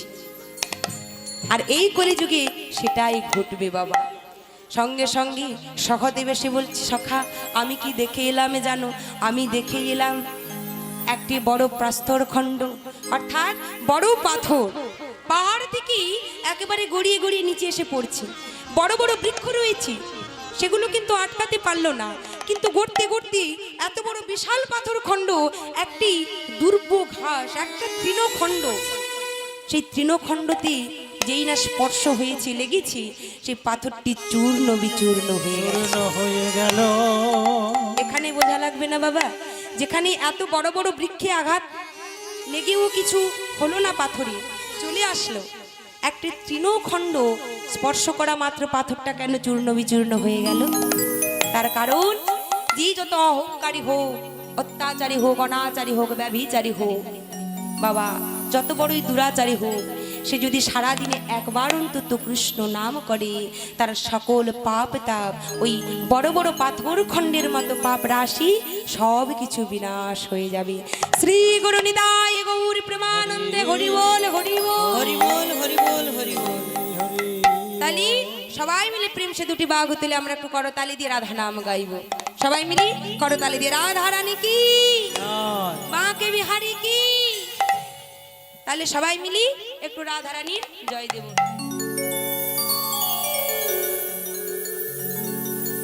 प्रेमी तुम शिकिया तो गलत क्या किया, प्रेमी तुम शिकिया तो गलत क्या किया। ভক্ত ভগবান কি বলছি বাবা, হিন্দি ভজন কি বলছি যে প্রভু প্রেম তো তুমি শিখিয়েছো, তোমারই তো দান, তুমিই তো প্রেম আমাদের দিয়েছো, তাহলে আমরা তোমায় ভালোবেসে কি ভুল করেছি। তাই কি বলছি, প্রেমী তুম শিখিয়া তো গলতি क्या किया, प्रेमी तुम शिकिया तो गलती क्या किया। जिंदगी में अब तो तेरा नाम है शामी रे, जिंदगी में अब तो तेरा नाम है शामी रे।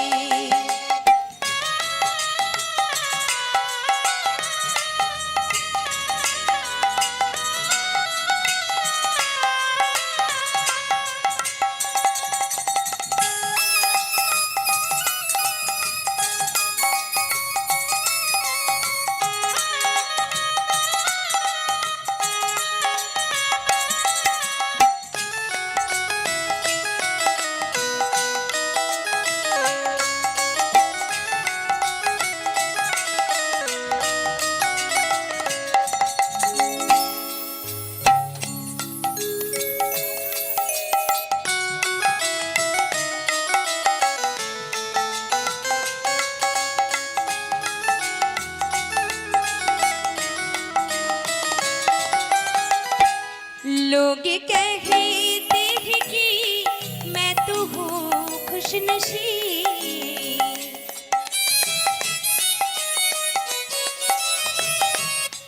लोग कहते हैं कि मैं तो हूँ खुशनसीब, लोग कहते हैं कि मैं तो हूँ खुशनसीब। शाम प्रेमी हूँ मैं, शाम मेरे करीब, शाम प्रेमी हूँ मैं, शाम मेरे करीब। है भरोसा किया तो गलती क्या किया, प्रेमी तुमी जो दिया तो गलती क्या किया। जिंदगी में अब तो तेरा नाम है शाम रे, जिंदगी में अब तो तेरा नाम है शाम रे।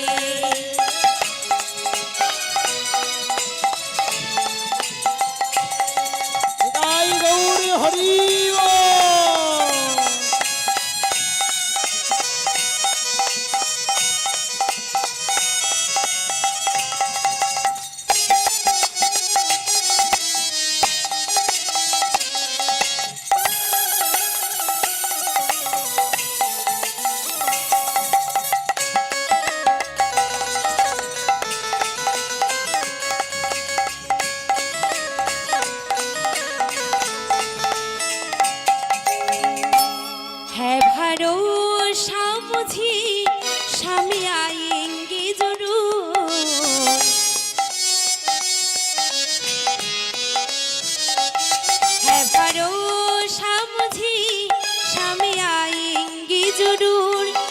प्यार अपना वो मोहित वो लुटाएंगे जरूर, प्यार अपना मोहित वो लुटाएंगे जरूर। ये भरोसा किया तू गलती क्या किया, ये भरोसा किया तू गलती क्या किया। जिंदगी में अब तो तेरा नाम है शामिरे, जिंदगी में अब तो तेरा नाम है शामिरे, जिंदगी में अब तो तेरा निताई गौर हरि बोल हरि बोल।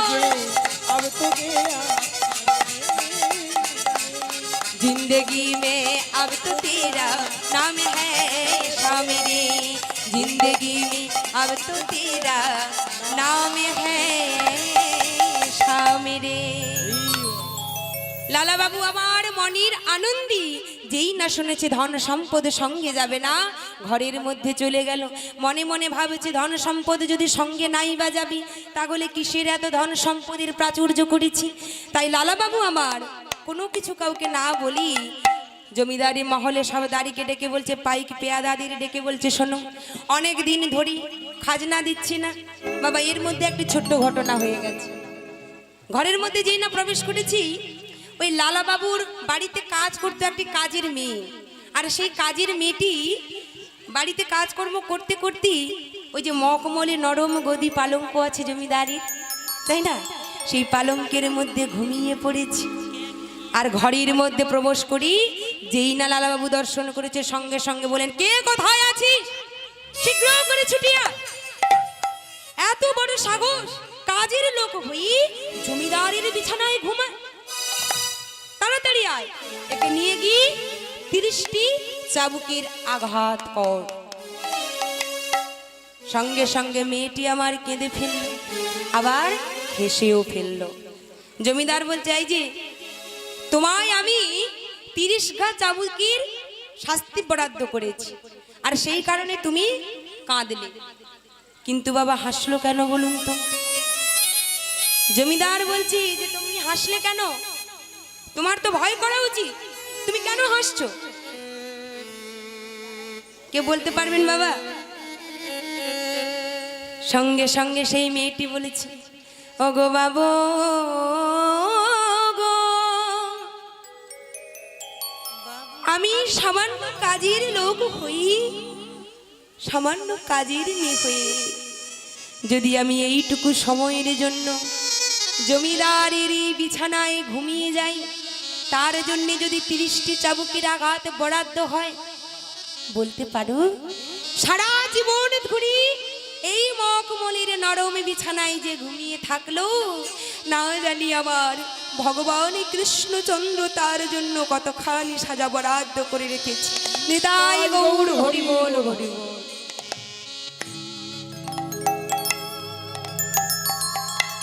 দীপক বাবু, আপনি এই ফাঁকে আপনার বাতাসা আপনি ছড়িয়ে দিতে পারেন।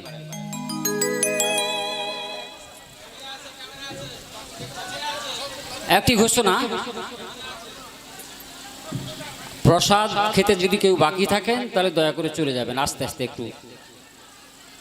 আমাদের গায়িকা সোনালী দেবীর লীলা কীর্তনে সন্তুষ্ট হয়ে যারা তাকে সম্মানিত করছেন, আমি তাদের নামগুলো বলছি। রঞ্জন ঘোড়ই, হরে কৃষ্ণ, আস্তে ছুড়বেন যাতে না ক্যামেরাতে পড়ে। আস্তে আস্তে আস্তে আস্তে ছুড়বেন, ক্যামেরার জন্য কোনো ডিস্টার্ব না হয়। রঞ্জন ঘোড়ই আয়মা বড়বুড়িয়া 10টি টাকা, রঙ্গলাল ঘোড়ই আয়মা বড়বুড়িয়া 20টি টাকা, মধুসূদন বারিক গোপীচক 50টি টাকা, কাজল জানা 20 টাকা ডাঙ্গরতুলসী থেকে, শত্রুঘ্ন ঘোড়ই 50 টাকা আয়মা বড়বুড়িয়া, বিষ্ণুপ্রিয়া সাঁতরা 20 টাকা মহেশপুর, অঞ্জনা পাড়ি 100 টাকা টাকাবেড়িয়া, ক্ষুদিরাম বিসাই 100 টাকা ডাঙ্গরতুলসী, গৌরহরি ভূঁয়া 50 টাকা টাকাবেড়িয়া, প্রতাপ সিং 10টি টাকা মহেশপুর।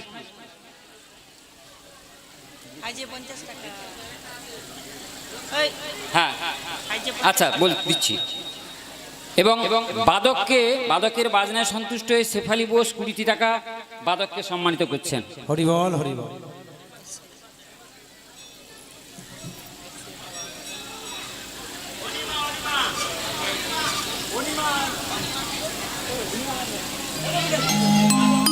অনিমা অনিমা কান্ডার অনিমা কান্ডার শিল্পীকে 50টি টাকা দিয়ে সম্মানিত করছেন। নিতাই গৌর প্রেমানন্দে হরি হরি বল হরি বল হরি বল হরি বল। যে সকল ভক্ত মায়ের বাবারা প্রসাদ পেতে এখনো বাকি রয়েছেন, আপনারা ধীরে ধীরে করে প্রসাদ পেয়ে চলে যাবেন। প্রসাদ পাবেন, আবার লীলা কীর্তন আস্বাদন করবেন। জয় নিতাই।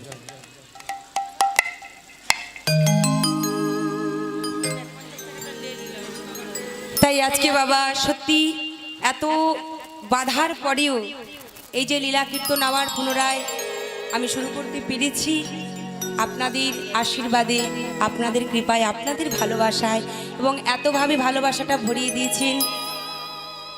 সত্যি আর জীবনে কি চাই বাবা?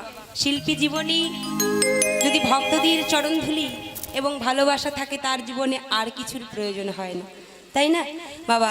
সবাই যে এত সুন্দরভাবে রেগে গিয়েছিলেন, পরে যে আবার সবাই এত খুশি হয়েছেন, সবাই বসে আছেন, সত্যি আমি ধন্য হয়ে গেলাম, আমার জীবন ধন্য হয়ে গেল। সবাই আশীর্বাদ করুন যেন জীবনের শেষ দিন পর্যন্ত যেন এভাবে আপনাদের চরণ প্রান্তে দুটো হরি কথা, কৃষ্ণ কথা বলতে পারি। শ্রী গুরু নিতাই গৌর প্রেমানন্দে হরি বলব। তাই আজকে লালাবাবু আমার পাইক পেয়াদাদের বলছে, শোন, যেই না কাজের মেয়েটা বলেছি যে আমি যে কয়েক ঘন্টা ঘুমানোর জন্য 30টা সাজা বরাদ্দ হয়েছি, তাহলে সারা জীবনে যে পালঙ্কের বিছানায় ঘুমিয়ে আছে, না জানি তার জন্য কত সাজা রেখেছি গৌর হরি। সঙ্গে সঙ্গে জমিদার কি বলছি গো, হ্যাঁ রে মা, তুই তো আমার চোখ খুলে দিলি, আমি কথা দিলাম ঘুমাবো না পালঙ্কেতে, করিলাম পণ। আমি ঘুমাবো না পালঙ্কেতে, করিলাম পণ। ঘুমাবো না পালঙ্কেতে, করিলাম পণ। ঘুমাবো না পালঙ্কেতে, করিলাম পণ। এ দেহেতে এ প্রাণ আমার থাকবে যতক্ষণ, এ দেহেতে প্রাণ আমার থাকবে যতক্ষণ। আমি ঘুমাবো না পালঙ্কেতে, ঘুমাবো না পালঙ্কেতে, আমি ঘুমাবো না পালঙ্কেতে, ওই ঘুমাবো না পালঙ্কেতে। এই পণে করিলাম আমি ঘুমাবো না পালঙ্কেতে। এই পণে করিলাম আমি ঘুমাবো না পালঙ্কেতে। এ দেহেতে এ প্রাণ আমার রইবে যতক্ষণ, এ দেহেতে এ প্রাণ আমার রইবে যতক্ষণ।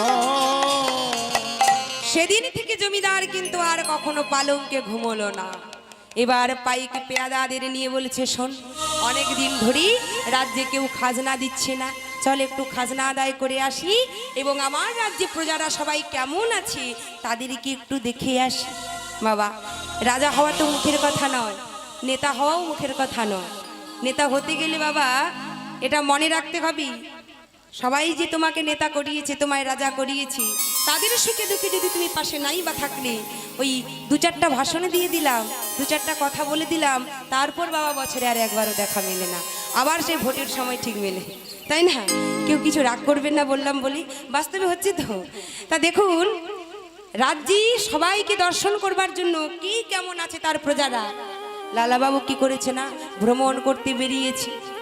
আর চারিদিকে এই যে ভ্রমণ করতে বেরিয়েছি, সঙ্গে সঙ্গে আজকে পাইক পেয়াদাদারা সবাই কি করেছে, যারা বেহারাগণ পালকিতে করে যখন লালাবাবুকে নিয়ে যাবে, পালকিতে লালাবাবু উঠেছে। আগেকার দিনে তো স্করপিও, জোনোভা, বুলেরো, টাটা সুমো সব ছিল না। আগেকার দিনে পালকি ছিল, গরুর গাড়ি ছিল, পালকি ছিল, আর জলবাহন কি নৌকাতে করে যাতায়াত করতো। তা ওই জমিদার তো তাকে পালকিতে করে রাজ্যে নিয়ে যাচ্ছে, আর বেহারাগণ কি গাইছে গো, পালকি চলে রে,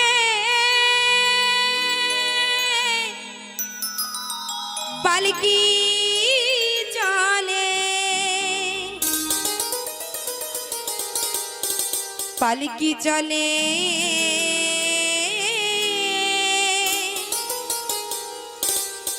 পালকি চলে রে।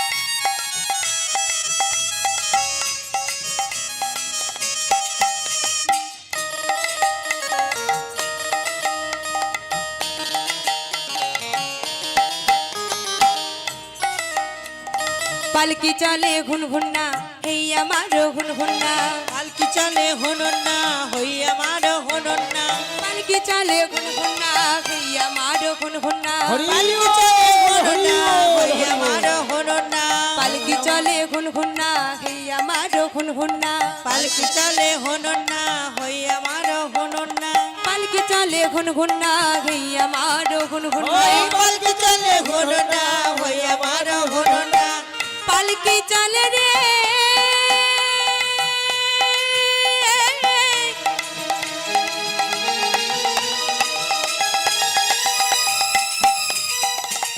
পালকি চলে পালকি চলে পালকি চলে রে চলে রে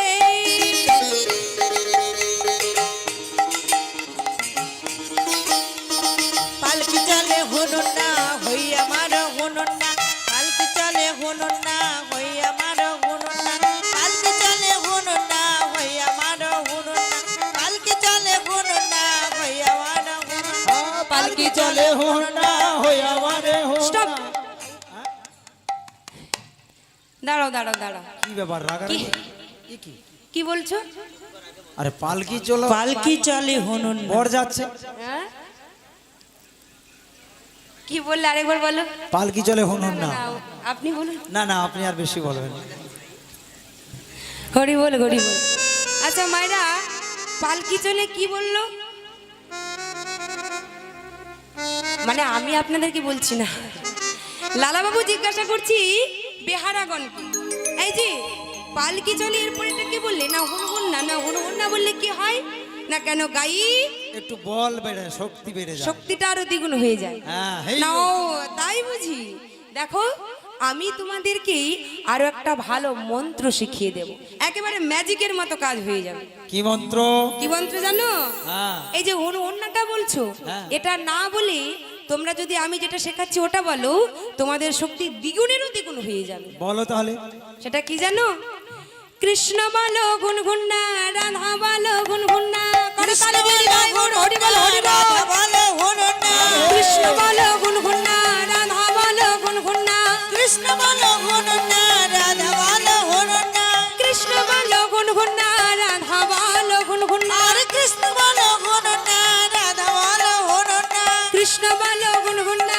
রাধা বলো গুনগুন্না কৃষ্ণ বলো হনন না রাধা বলো হনন না কৃষ্ণ বলো গুনগুন্না রাধা বলো গুনগুন্না কৃষ্ণ বলো হনন না রাধা বলো হনন কৃষ্ণ বলো হনন না রাধা বলো হনন নিতাই গৌর হরি বল কৃষ্ণ বলো হনন না রাধা বলো কৃষ্ণ বলো হনন না রাধা বলো রাধা বলো হনন না যেই না বলেছে সবাই মিলি বাবা পালকিতে করে সারা রাত খাজনা আদায় করে ঘরে ফিরেছে এমন সময় একজন রজক কন্যা যাকে বলা হয় রজক কাদের বলা হয় বাবারা মায়েরা ধোপা প্রত্যেকটি বাড়িতে বাড়িতে বসন পরিষ্কার করে দিয়ে আসে যারা তাদেরকে বলা হয় ধোপা তা সেই ধোপার মেয়ে অর্থাৎ রজক কন্যা সেই রজক কন্যা তার বাবুজিকে ডাকছে কেন সন্ধ্যা হয়ে গেল বাবুজিকে ডাকছে বাবুজি বাবুজি বাবুজি ফিরে এসো বাবুজি বেলা যে টুটকি দেখো সময় চলে যায় ফিরে এসো বাসনায় আগুন দিতে হবে বাসনায় আগুন দিতে হবে ফিরে এসো বাবুজি যেই না বলেছে সঙ্গে সঙ্গে লালা বাবু আমার মনে মনে ভাবছি তাই তো সত্যিই তো কে এমন ভাবে বললো কে এই কথাটি বললো বাবু ওই একটি কথাতেই লালা বাবুর চৈতন্য উদয় হলো একটি কথা বাবুজি বেলা যায় বাসনায় আগুন দিতে হবে বেলা যায় লালা বাবু মনে মনে ভাবছে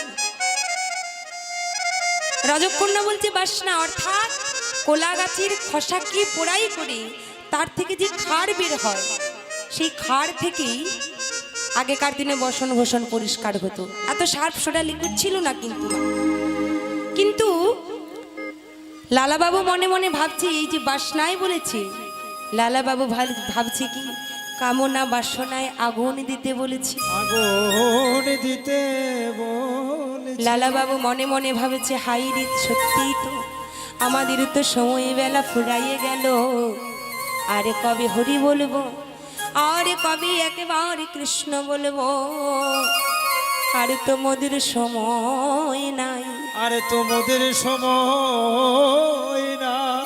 লালাবাবু আমার কাঁদছি, কবে যাব সেই বৃন্দাবনে। সত্যি তো কি হবে এই সংসারে থেকে, আমি থাকবো না এই সাম্রাজ্যে, এই অহংকারীর সাম্রাজ্যে। এখানে থাকলে আমার কৃষ্ণ ভজন হবে না। মাগো,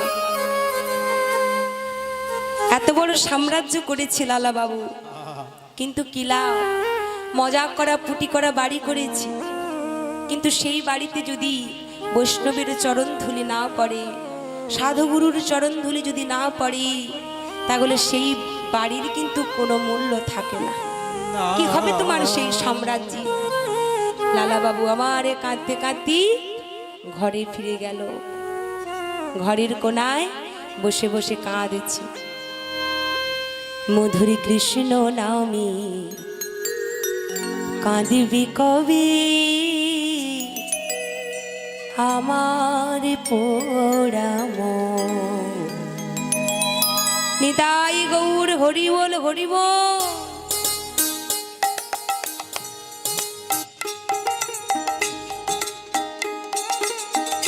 কৃষ্ণ নামে কাঁদিবি কবি, আমার পোড়াম।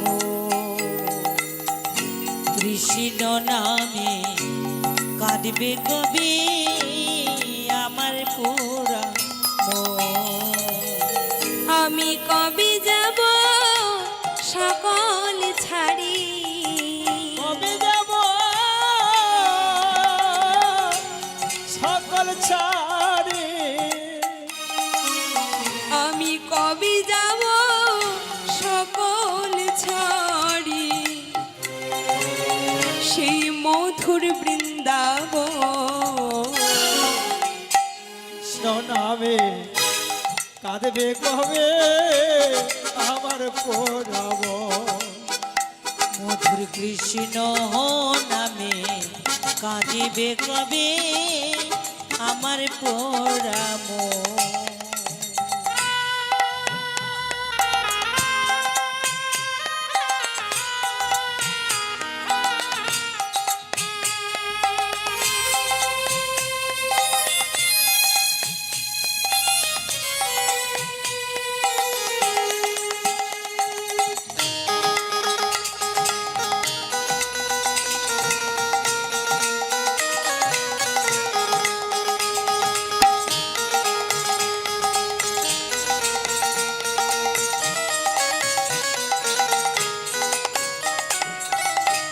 কৃষ্ণ নামের নামাবলী,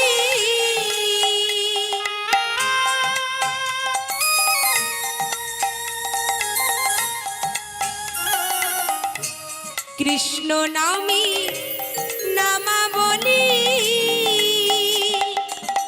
আমি কবে দেব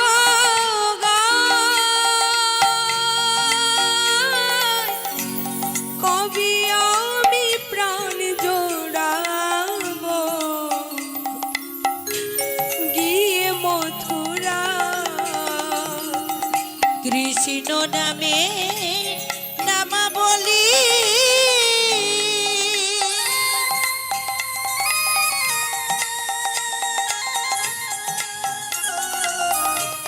কৃষ্ণ নামের নামা বলি, কবে দেব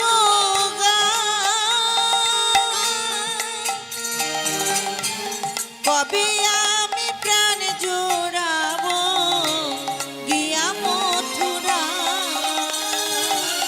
কৃষ্ণ নামটি পাড়ির সম্বল, কৃষ্ণ নামটি পানির সম্বল, গো কৃষ্ণ নামটি পাড়ির সম্বল, কৃষ্ণ কবে পাব দর্শন।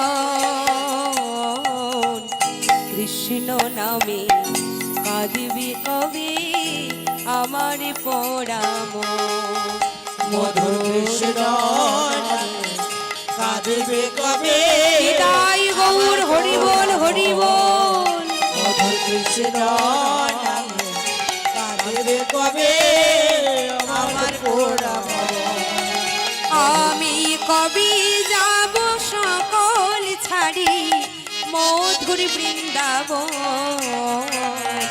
কৃষ্ণ নামে কাঁদবে কবে আমার পরামন মধুর কৃষ্ণ নামে কাঁদবে কবে আমার পোড়াম মধুর কৃষ্ণ নামে কাঁদবে কবে আমার পোড়াম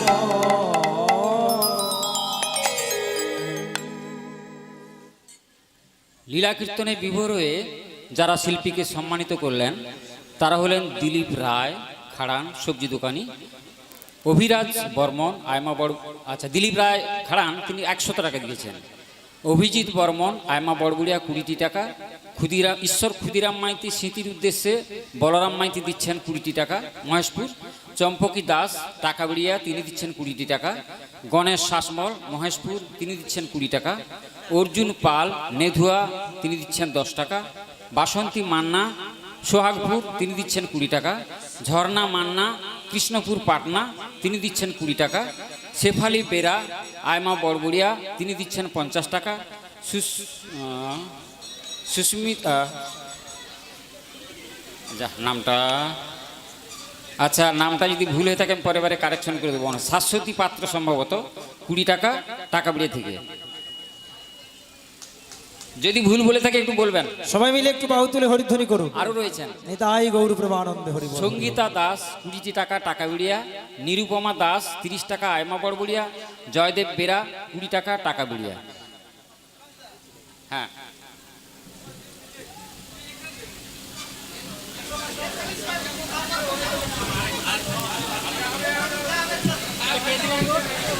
এটা কে দিলেন? শঙ্কর পাত্র টাকাবিড়িয়া শিল্পীকে এই অর্থ দিয়ে এরা সকলেই সম্মানিত করলেন। বল হরি বল। এদিকে জয় নিতাই।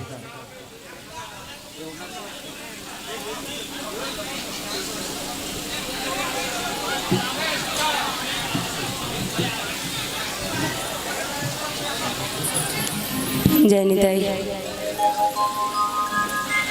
তাই আজকে মাগো অনেক সময় হয়ে গেল, সবাই নিশ্চয়ই প্রসাদ পেয়েছেন, এখনো হয়তো পাচ্ছি, যারা যারা বাকি আছেন প্রসাদ পেয়ে নেবেন। এবং 2টাও প্রায় বেজে গেছি, লীলা এবার প্রায় সমাপনের পথে এখন হবে, তবে সমাপনের পথে এসে গেছি। আজকে 2টো বেজে গেছে মানে আরেক কিছু সময় করতে করতেই 3টা বেজে যাবে বাবা, ওটা চিন্তা করতে হবে না। আবার তো হরি বল হরি বল। হ্যাঁ হ্যাঁ শেষ তো নিশ্চয়ই করব বাবা, শেষ করা যায় না, তবে কাহিনীটা বলেই আমি সমাপন করব। তবে বাবা একটু ভাববার বিষয় আছে, তো চোখে ঘুম নেই, কারণ নন্দীগ্রাম থেকে টলতে টলতে এখানে এসেছি।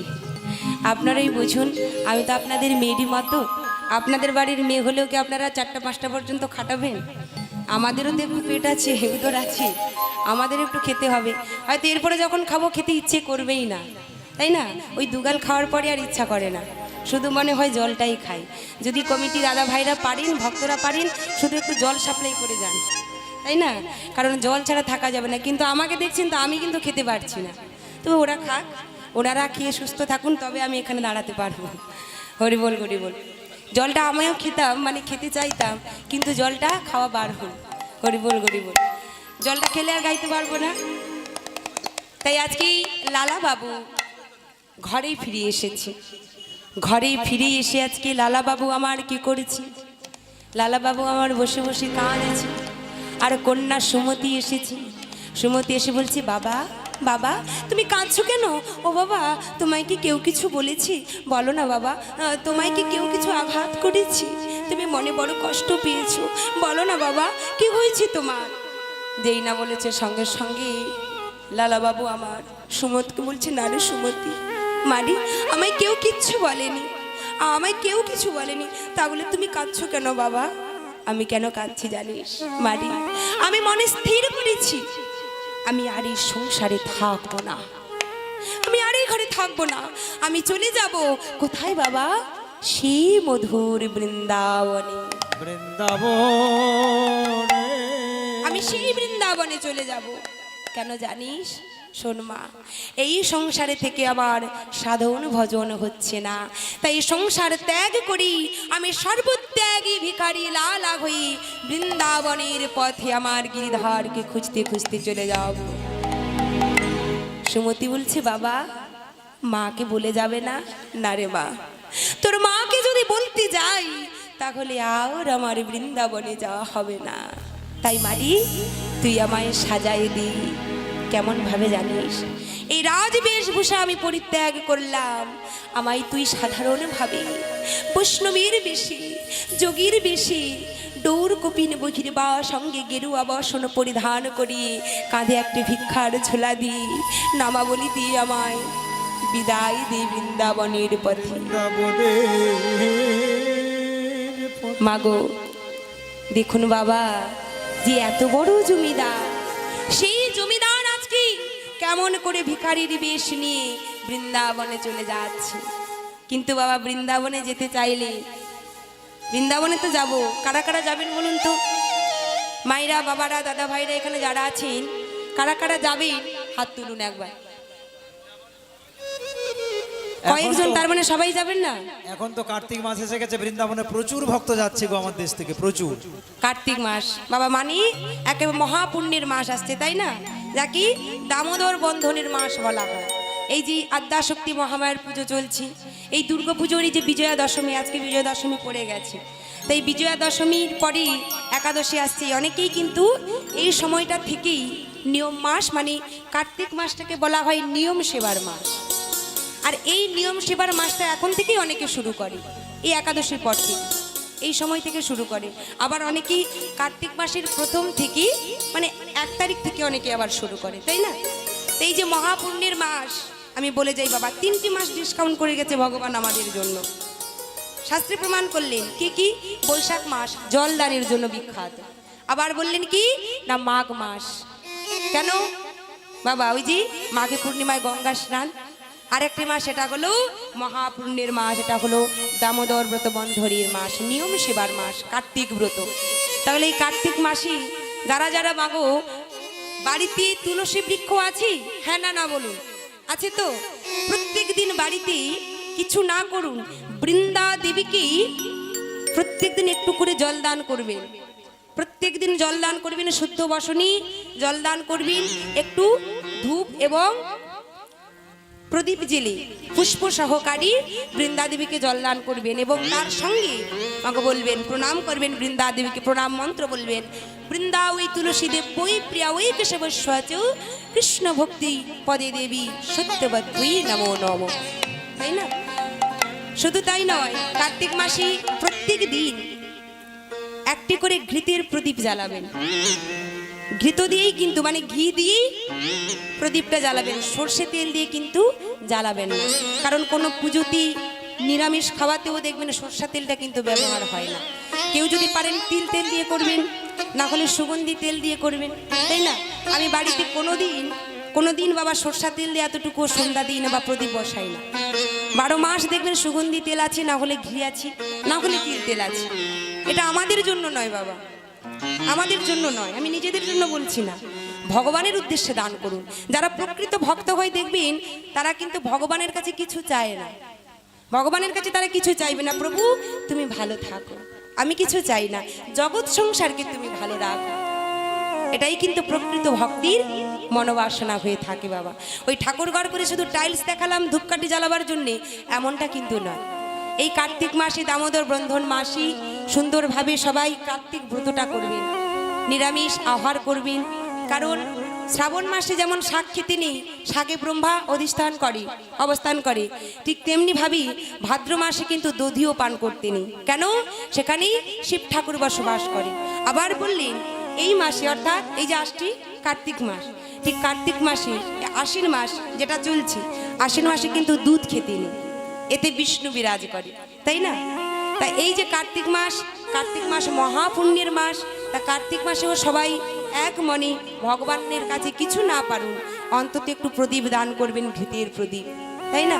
প্রেম সে বলুন শ্রী গুরু নিতাই গৌর প্রেমানন্দে হরি বল হরি বল। হরি বল হরি বল। তাই আজকে লালাবাবু আমার সুন্দরভাবে গেরুয়া বসন পরিধান করি কোথায় যাচ্ছি না